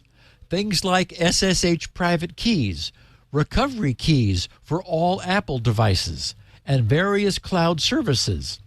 I didn't even think of rotating all those when I moved off LastPass. I'm also thinking that some of that should not be in my LastPass replacement. SSH keys I'll probably keep on an encrypted disk image on my computer instead. Not sure on recovery keys. I may adopt your two-factor authentication authenticator app and just print out recovery keys and keep them someplace safe. So I wanted to share this because I think Kevin's observation that just because today's password managers offer us synchronized encrypted vaults, which are capable of holding all kinds of other stuff, does not mean that they are the best place to store unrelated non-web secrets. Password managers, they need our usernames and our passwords and, credit cards, and perhaps some additional automatic form fill information for convenience. But things like SSH keys, server certificates, and other unrelated non-web passwords don't all need to be stored there in a single place. Yes, it's convenient, and that convenience can be seductive. But when you combine the wisdom of not keeping all of our eggs in one basket and the old fool me once saying with LastPass being that once, and when we consider that today's computing environment does not have any more dangerously exposed and complex software, as we saw above, than our web browsers, it would be difficult to make a case for storing more in our browsers than is needed for web-facing activity. I think a good cross-platform encrypted archiving program is probably a good solution. It can contain all kinds of stuff. It squeezes it down, and then any file synchronization tool, any of the cloud drives or third-party sync systems like SyncThing or sync.com can keep the copies synchronized. I'll be interested to hear if any of our listeners have a better idea. Yeah, I wanted to talk to you about LastPass because I know where you stand on it, and I've been a LastPass user since before coming to Twit because, heard about them on Twit and your recommendation and so forth. Yeah. And when all of that went down with them, I did consider moving over to our sponsor, Bitwarden. I did consider that and opened an account and started a transition. And then I just found, you know what? I'm just going to change all of my passwords, period. And I spent the weekend, a legit weekend, sitting at a laptop, going through everything and changing all of those passwords. And then I said, you know what? I'm going to go ahead and just keep LastPass. And and I feel fine with that. I updated those iterations and so forth. So my thought is, if someone has my vault, I don't think they have my current password. Not to mention, there's still also the aspect of multi-factor authentication that I have on everything. Yep. So I think I'm fine. And I like to assume that just because LastPass got themselves in this mess, they probably learned from it and took a lot of losses on that. And it's probably going to make them better with their product going forward. I really can't find any fault in that thinking. We know how this happened now. We know that a developer who was working at home had failed to keep his Plex server right? Yeah. up to date. And they got in through a known vulnerability in the Plex server onto his network, onto his home network. Then they jumped from there using his laptop connection through the VPN into the developer side of LastPass, and then that's how they set up shop. I'm more comfortable knowing how this happened than if it was just a big mystery and they never found out, because, we understand the path, and we now know there's no question that they have arranged not to allow anything like that to happen again. Right. So, I am of the opinion, it's why I didn't jump ship when they first had, the first announcement of there being, some sort of problem. Right. I think if you have a very high iteration count, and I think they're now recommending 600,000 or more, right, for LastPass, there's no reason to believe that their technology is fundamentally defective. I don't think it is. And there is reason to believe that they've made themselves more secure. Now, the only caveat I guess I would provide or suggest is that they're owned by a I can't remember the name of it. It's a monetary fund, like an equity, a private equity fund. That's the word I was trying to remember. A private equity fund, and private equity funds or firms, they're not really interested in the technology. True. They're interested in profit. True. They want to turn this thing into money. So one of the ways you do that is you squeeze it. You reduce your staff. You reduce your, cut all that overhead as much as you backup, can. The off-premises backups, and you reduce this and you reduce that. So I guess I would suggest that that's a warning sign that, that like the original founder of LastPass, he's gone. He's no longer, making sure that things continue to be done right. So the fact that LastPass is owned by private equity, that spooks me a little bit. Yeah, because that's fair. They could be cutting corners and we wouldn't know it until a problem happened. Okay, so Don K said, "Thank you, Steve. You are the only reason I still use this Twitter or X account. so I can now look forward to deleting it as soon as your email solution arrives. And Mark Newton said, I'm one of the few people who may hold out a little while and hope Elon turns this thing around. The boy does have a track record of success. Dropping the name Twitter was almost as dumb as buying the thing. I'll give him another year.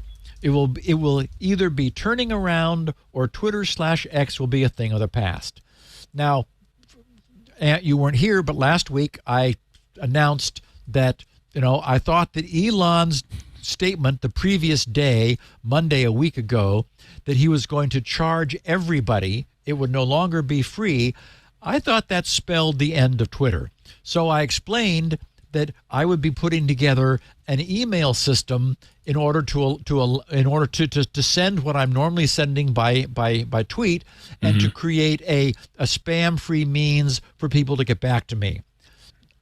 Now, invariably, some people took exception to that. Yeah. And I heard from people who took exception to what they called my anti-Elon, anti-Twitter rant. And as I just said, others confirmed what I suspected, which was that the only reason they still had Twitter was to easily receive my weekly Security Now tweets. Okay, so allow me to clarify all this just a bit. I'm currently paid up for a year, since I cannot survive Twitter without TweetDeck. And I am fine with that. You didn't see me. No one saw me budge 1 inch when everything else that has happened so far happened. I'm also in no big hurry to leave. My sole concern was that a switch to a 100% paid model, which Leo thinks may never happen, and I understand that too, would represent a profound change to Twitter.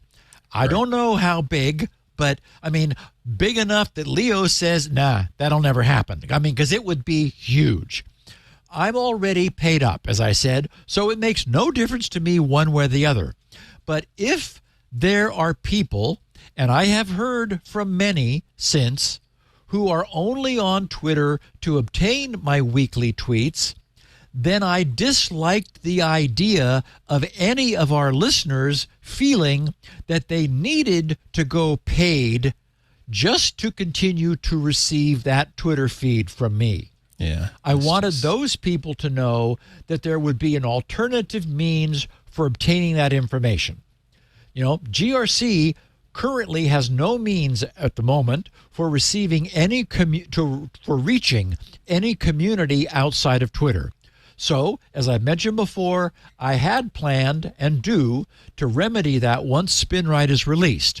So I'll have the ability to mail to lists, and it makes sense for me to have a list for Security Now listeners of this podcast. So that's where I stand. Not anti-Elon, not anti-Twitter, just saying if he's gonna force people to pay, and our listeners are already only in Twitter because they want to get my tweets, I will create a different free channel that everyone will be able to use. I dig your stance. That's a choice that you have every right to make. If he were to make the platform $1 a month, which is not a lot, you can decline to use that service. And right, and too. Again, as I said, I'm paid up for a year. I'll be happy to keep tweeting the weekly show note links, the picture of the week, and a brief synopsis of the show's topics. That seems fine, but it no longer seemed right for Twitter to be the only way for our listeners, of which there are many, to receive that information. Indeed. Okay, 2 pieces of miscellany. Conrad Zydrone, he tweeted about that hash check SHA-256 fork you mentioned in SN 940 last week. He said, it's here since 2014. And there's a GitHub link in the show notes. He said, and then he also said another fork with additional Blake 3 algorithm and faster implementations of SHA-256, 512, and SHA-3, and another link. Okay, so remember, I was talking about having an easy way in Windows to obtain a useful hash of any file that you right-click on. I talked about hash check. Turns out what I learned is that the fork that I was wishing someone had created was indeed created 9 years ago.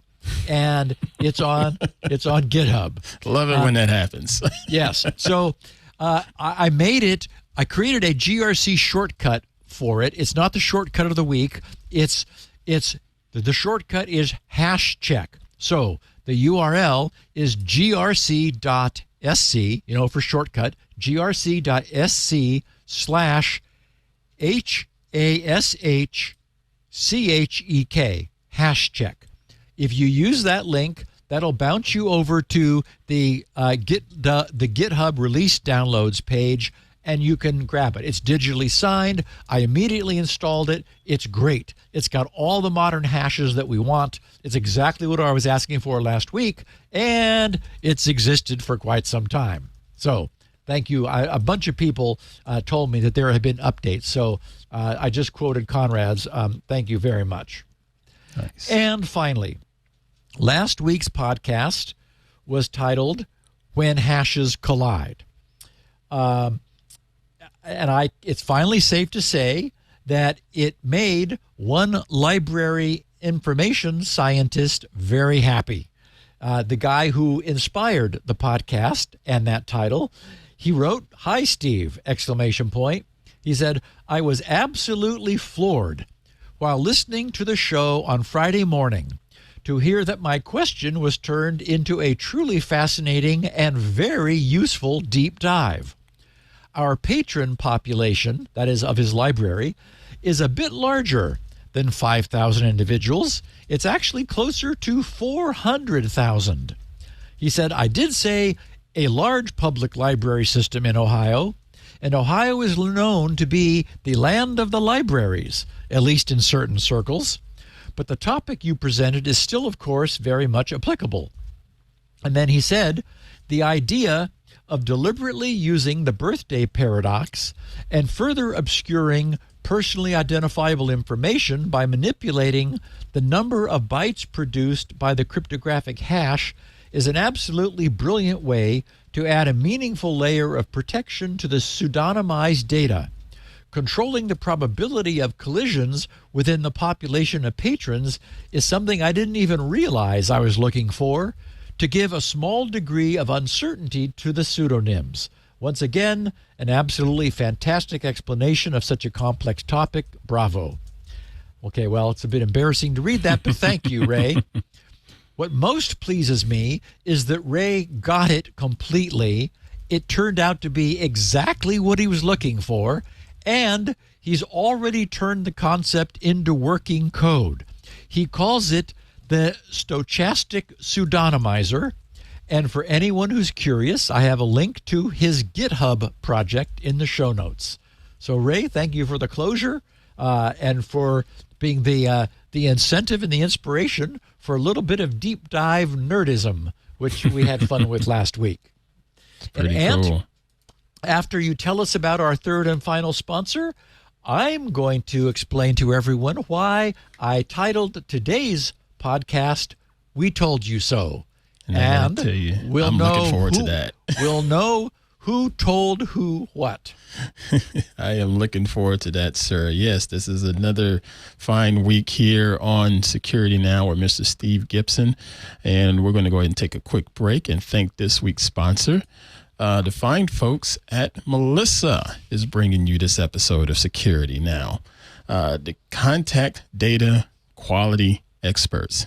Okay, so this is holiday season. So right now you need to let Melissa help your business meet online shopping expectations and increase ROI and reduce the waste and costs associated with the loss of undeliverable packages and mailers and improve your customers' overall satisfaction. The importance of early preparedness for retailers before the holiday season is indisputable. Here are some of Melissa's tips to help you get started. Because, right now we're recording this at the end of September. You need to start getting ready for these holidays. And yes, I know some of you include Halloween as a holiday. Good grief. First, start by cleaning out your contact data with Melissa's data cleansing solutions. All of your stale, outdated data gets replaced with verified, accurate information, such as replacing old addresses for people who have moved on and got new addresses, and adding new emails or updated their phone numbers. Customers always want a seamless experience with efficient delivery. So make sure your business is meeting those expectations. Next day and second day delivery implementation is in high demand these days. Melissa ensures that addresses are verified and standardized at checkout with their autocomplete tool. Not only does having a verified address at checkout ensure the address is deliverable, but it also cuts down on keystrokes by up to 75%, making your customer's experience quicker and easier. It is so cool when you're online doing your shopping and doing the checkout, and you literally just type in the first couple of digits of your street address and maybe the first 2 letters of the street name, and it just autofills that. That is so cool, and it makes it accurate, idiot proof. I love that. Offering bundles and cross-selling to existing customers is more cost efficient than finding new ones. Okay, so the holiday season is the perfect time to do this. And since customers are most likely shopping for others, profiling your data can give you a better understanding of your customer base and best-selling products, which can help you create more effective marketing strategies. Matching and deduping your data will clean your database, allowing you to see a complete 360-degree view of each customer. This will also help you understand your customers, allowing for more personalized marketing and a better customer experience. Since 1985, Melissa has specialized in global intelligence solutions and contact data quality. Melissa continually undergoes independent security audits and is SOC 2, HIPAA, and GDPR compliant. You got to have all of that. Make sure your customer contact data is up to date. Get started today with 1,000 records clean for free at melissa.com/twit. One more time, that's melissa.com/twit. We thank you, Melissa, for supporting the show. Now, Mr. Gibson, so you told us so? Not exactly. Okay. Last Thursday, Apple quickly patched 3 iOS vulnerabilities. Taken together, they created a 0-day chain that enabled a potent attack that the Citizen Lab in Canada and Google's TAG team, their threat analysis group, TAG team, had jointly reverse engineered from the forensic evidence residue left behind by a successful targeted attack aimed at an Egyptian citizen who had made himself a political target by announcing his intention to run in a forthcoming election against Egypt's current head of government. I named this episode "We Told You So" in acknowledgement of our many listeners who took exception to my assertion that not all websites in the world needed to be HTTPS. What Citizen Lab and the TAG team discovered was that it was when this political target was led to a plain HTTP, non-HTTPS website that his network traffic was intercepted on the fly by a man-in-the-middle box. That device returned an HTTP 307 temporary redirect, which caused his iPhone to be redirected to a spoofed website where the malicious content could be injected into his phone via this chain of 3 carefully designed exploits. So, indeed, no argument, you told me so. Let's take a closer look at some of the interesting details here. The target of the attack was Ahmed Eltantawy, a former Egyptian member of parliament. Earlier this year in March, he announced his intention to run in the upcoming Egyptian presidential election, stating that he planned to offer a democratic alternative to the current president, who some feel is not very democratic.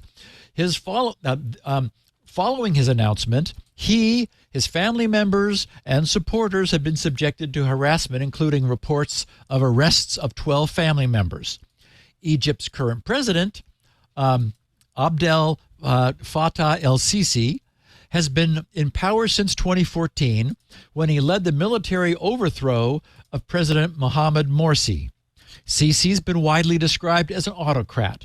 Human rights groups, Amnesty International and Human Rights Watch, have documented widespread human rights abuses under el-Sisi's regime, including repression against civil society groups, activists, and political opposition. So, Egypt's current president doesn't appear to be a nice guy who plays fair or would be in favor of free and fair elections. Ahmed became suspicious about the safety of his phone and reached out to Citizen Lab, who then performed a forensic analysis of his device.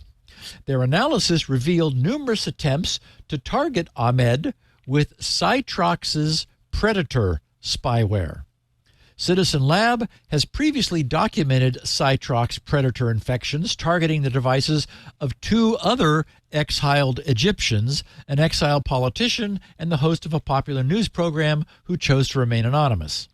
Citizen Lab brought Google's TAG team into the project to perform some of the heavy reverse engineering forensics which the TAG team excels at. This allowed them to obtain the complete iOS exploit chain that had been targeted at Ahmed.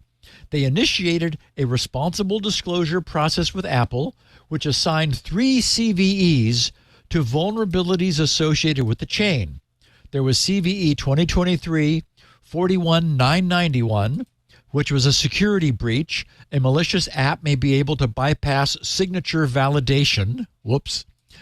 992, in the kernel, a local attacker may be able to elevate their privileges.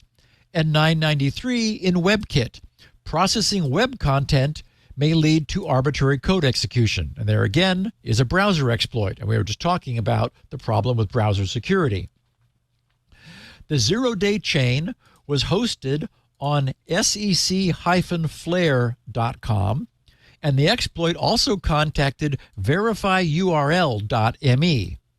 After fingerprinting those 2 websites, they scanned the internet and identified a large number of other IPs that matched those sites' fingerprints. In other words, there were other domains that were pointing to the same malware hosting sites, and they considered all of those IPs and the domain names returned in TLS certificates when they matched the fingerprints to be directly linked to Cytrox's Predator spyware. They also observed that some of the domains they'd identified had names suggestive of tailoring towards specific countries or regions, including the Arabian Gulf, Southeast Asia, Angola, the Democratic Republic of the Congo, Egypt, Greece, Indonesia, Kazakhstan, Madagascar, Mongolia, the UAE, and Sudan. So, wow. By examining the final stage of the iOS exploit chain, which was an iOS payload, they were able to attribute with very high confidence that this was indeed Cytrox's Predator spyware, which they'd obtained another sample of back in 2021, 2 years ago. Those 2 binaries, the old one and this new one, shared a key similarity which could only be accounted for through a common heritage.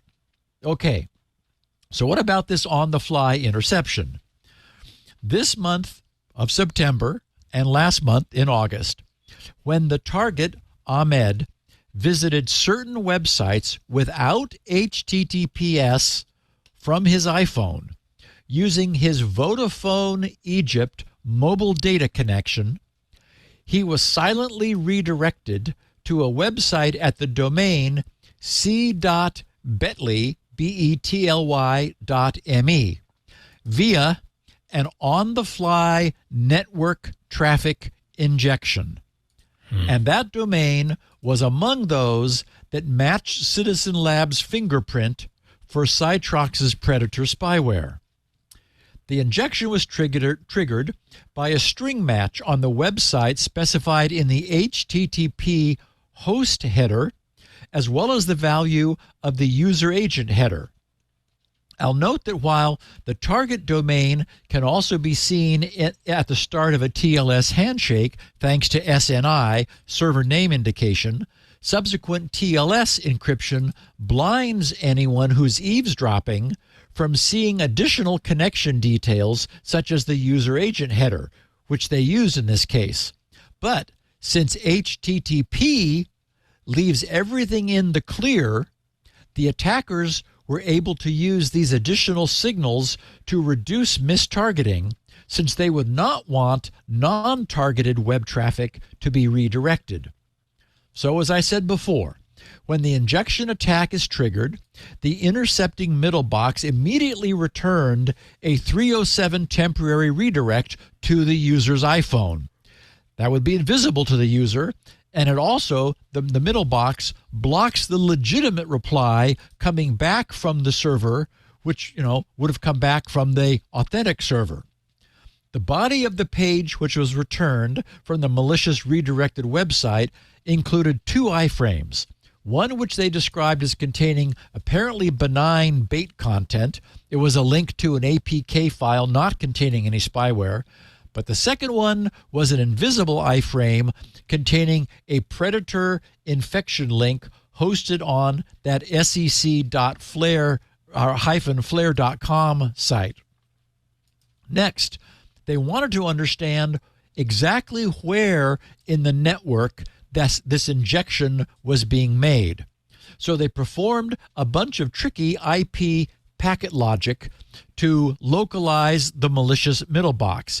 They needed to get far more sneaky than just using a trace route style TTL, a time to live manipulation, because they discovered that another benign traffic management middle box was also in the path, and it was located close to Vodafone's subscribers.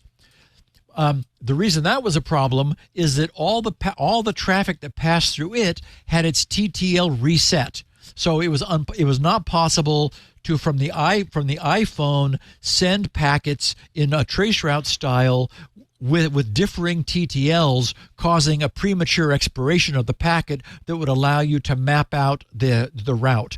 As soon as you hit that close middle box, it reset all the TTLs. Nonetheless, they were able to eventually determine that the malicious middle box was on the interconnect between Telkom Egypt and Vodafone Egypt, which is exactly where you'd expect it to be if you wanted it to be able to reliably intercept and infect targeted smartphone users. They were also able to identify the specific hardware by probing it remotely and comparing its responses to other known appliances.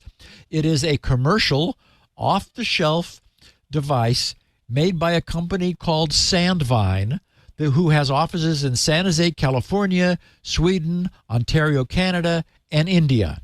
It's one of their packet logic devices, and if anyone's curious, it's sandvine.com/products/packetlogic. I looked at the data sheet for this device. It boasts features like policy-based traffic management capabilities that include asymmetric traffic control, traffic shaping and filtering, traffic flow classification and prioritization, traffic monitoring, and packet rewrite. In other words, a full spyware capability. Also, they said content intelligence enables network operators, cloud providers, and high-speed enterprises to combine the policy management capabilities of packet logic with industry-leading URL content categorization functionality. HTTP header enrichment, leveraging packet logic, stateful awareness, and subscriber awareness. Anyway, this is it's a commercial box. You don't need to build your own. You can buy one of these things, stick it anywhere you want, and perform this kind of traffic interception using commercial off-the-site hardware.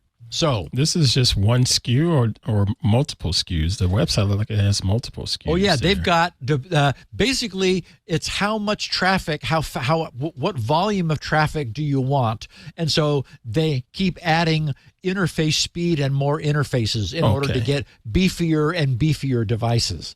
Got it. But they're all part of that same family. So place the device in the link between Vodafone Egypt and the rest of the internet when you want to be able to mess with smartphone users.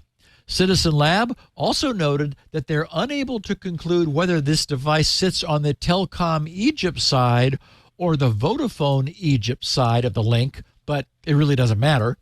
They suspect it's within Vodafone Egypt's network because in order to be able to precisely target injections at a specific Vodafone subscriber, you'd require integration with Vodafone's subscriber database. So that also suggests an intimate relationship between Vodafone and this device. So that's also, part of the package. And given that the intercept or the injection is operating all inside Egypt, that this class of spyware is sold to government agencies, and that Egypt is a known predator customer, Citizen Lab believes it is highly unlikely that this could have been occurring outside of the purview of Egyptian authorities. In other words, this was sanctioned. And as if all this wasn't enough, Ahmed additionally received 3 SMS messages as far back as September of 2021. So 2 whole years ago in September, as well as more recently in May and September of this year. All 3 posed as messages originating from WhatsApp. The fraudulent messages invited him to visit a link contained within the message to, quote, terminate, unquote, what the messages claimed was a new login to his WhatsApp account. So, right, it was meant to invoke an immediate reaction of, oh crap, click the link, because somebody else is logged in, illegitimately. Interestingly, approximately 2 minutes and 30 seconds after Ahmed read the first September 15th, 2021 SMS message, the predator spyware was installed on his phone. The researchers suspect that he did click the messages link, and that triggered the installation.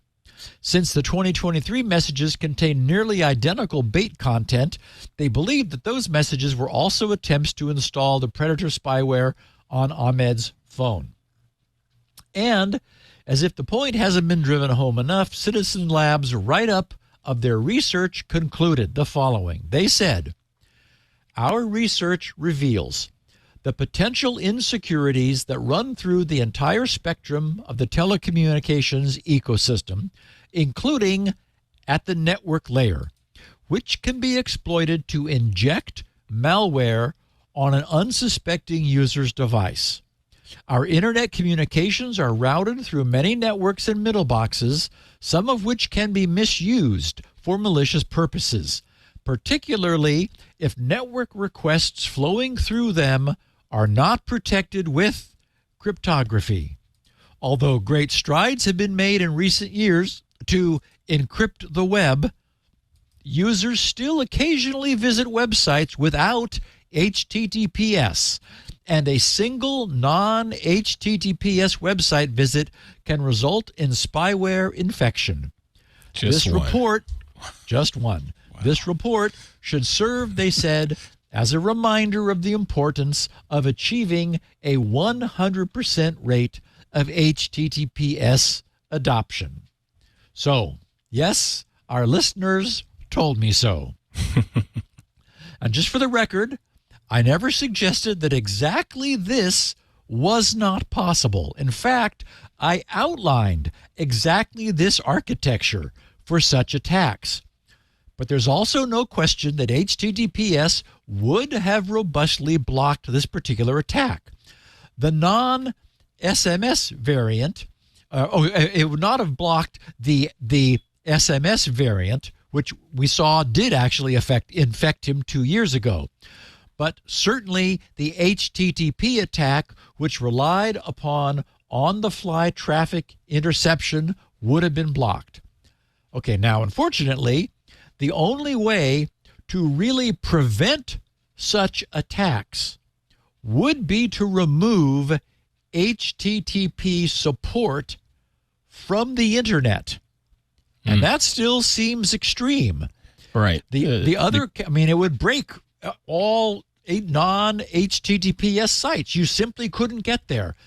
The other countermeasure would be to display very scary warning messages from the browser before it takes you to a link you clicked on. But as we know, users typically just push past anything that gets in their way. Exactly. So that would be ineffective, or at least less effective. Now, another idea might be to begin neutering what web pages delivered over HTTP can do. Like, how about not allowing iframes on such pages? Or how about disabling all scripting on HTTP-only sites? They would still load, but they would be grossly restricted to the sorts of old-school content that such sites often have, while potentially dangerous and abuse-prone capabilities would be absent. And this might incentivize the owners of such sites to step up to HTTPS, which, after all, is no longer difficult or expensive. You just have to want to do it. And then you can use, any of the free certificates that are being offered by DigiCert or Let's Encrypt or whomever. So we do have a problem. Somebody got an HTTP link in front of Ahmed. He didn't, and as we know, now browsers are not showing us HTTPS or P:// right? They're wanting to simplify the URLs. Yep. So he clicked it because it wasn't HTTPS. He was trying to jump to maybe a benign HTTP site. It got got intercepted, redirected to a malicious HTTP server, which then loaded those two iframes and compromised his phone using a chain of 3, still at the time active 0 days, which Apple fixed in an emergency update last week. So I don't know what the solution is, but as our listener said, Gibson, you're wrong on this. And yes, they told me so. I love that. And I got to tell you, trying to make the sites less effective, I don't know if that'll be a problem either, considering all the malicious sites could do is just stick a pop-up there, similar to what we see now when you go to certain websites and say, hey, it looks like you're running an ad blocker. Can you turn that off for half a second? Or it looks like you're disabling this. Can you fix that just by clicking here so we can reload the page? That the only way they can do that is running script. You can only do a pop-up if you run JavaScript. So my thought was, don't have the browser allow any JavaScript on a non-HTTPS site. I mean, really neuter the site so that it cannot be malicious. All it can do is display plain vanilla content, old school. In that case, sites could still remain HTTP. They just wouldn't. They have a very difficult time being malicious. Right.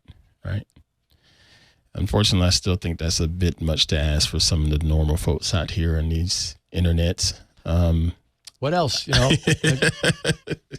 It's hard to get people to stop using the same password for everything. Now you're telling them to configure their browser. Oh boy, I don't think it's going to happen.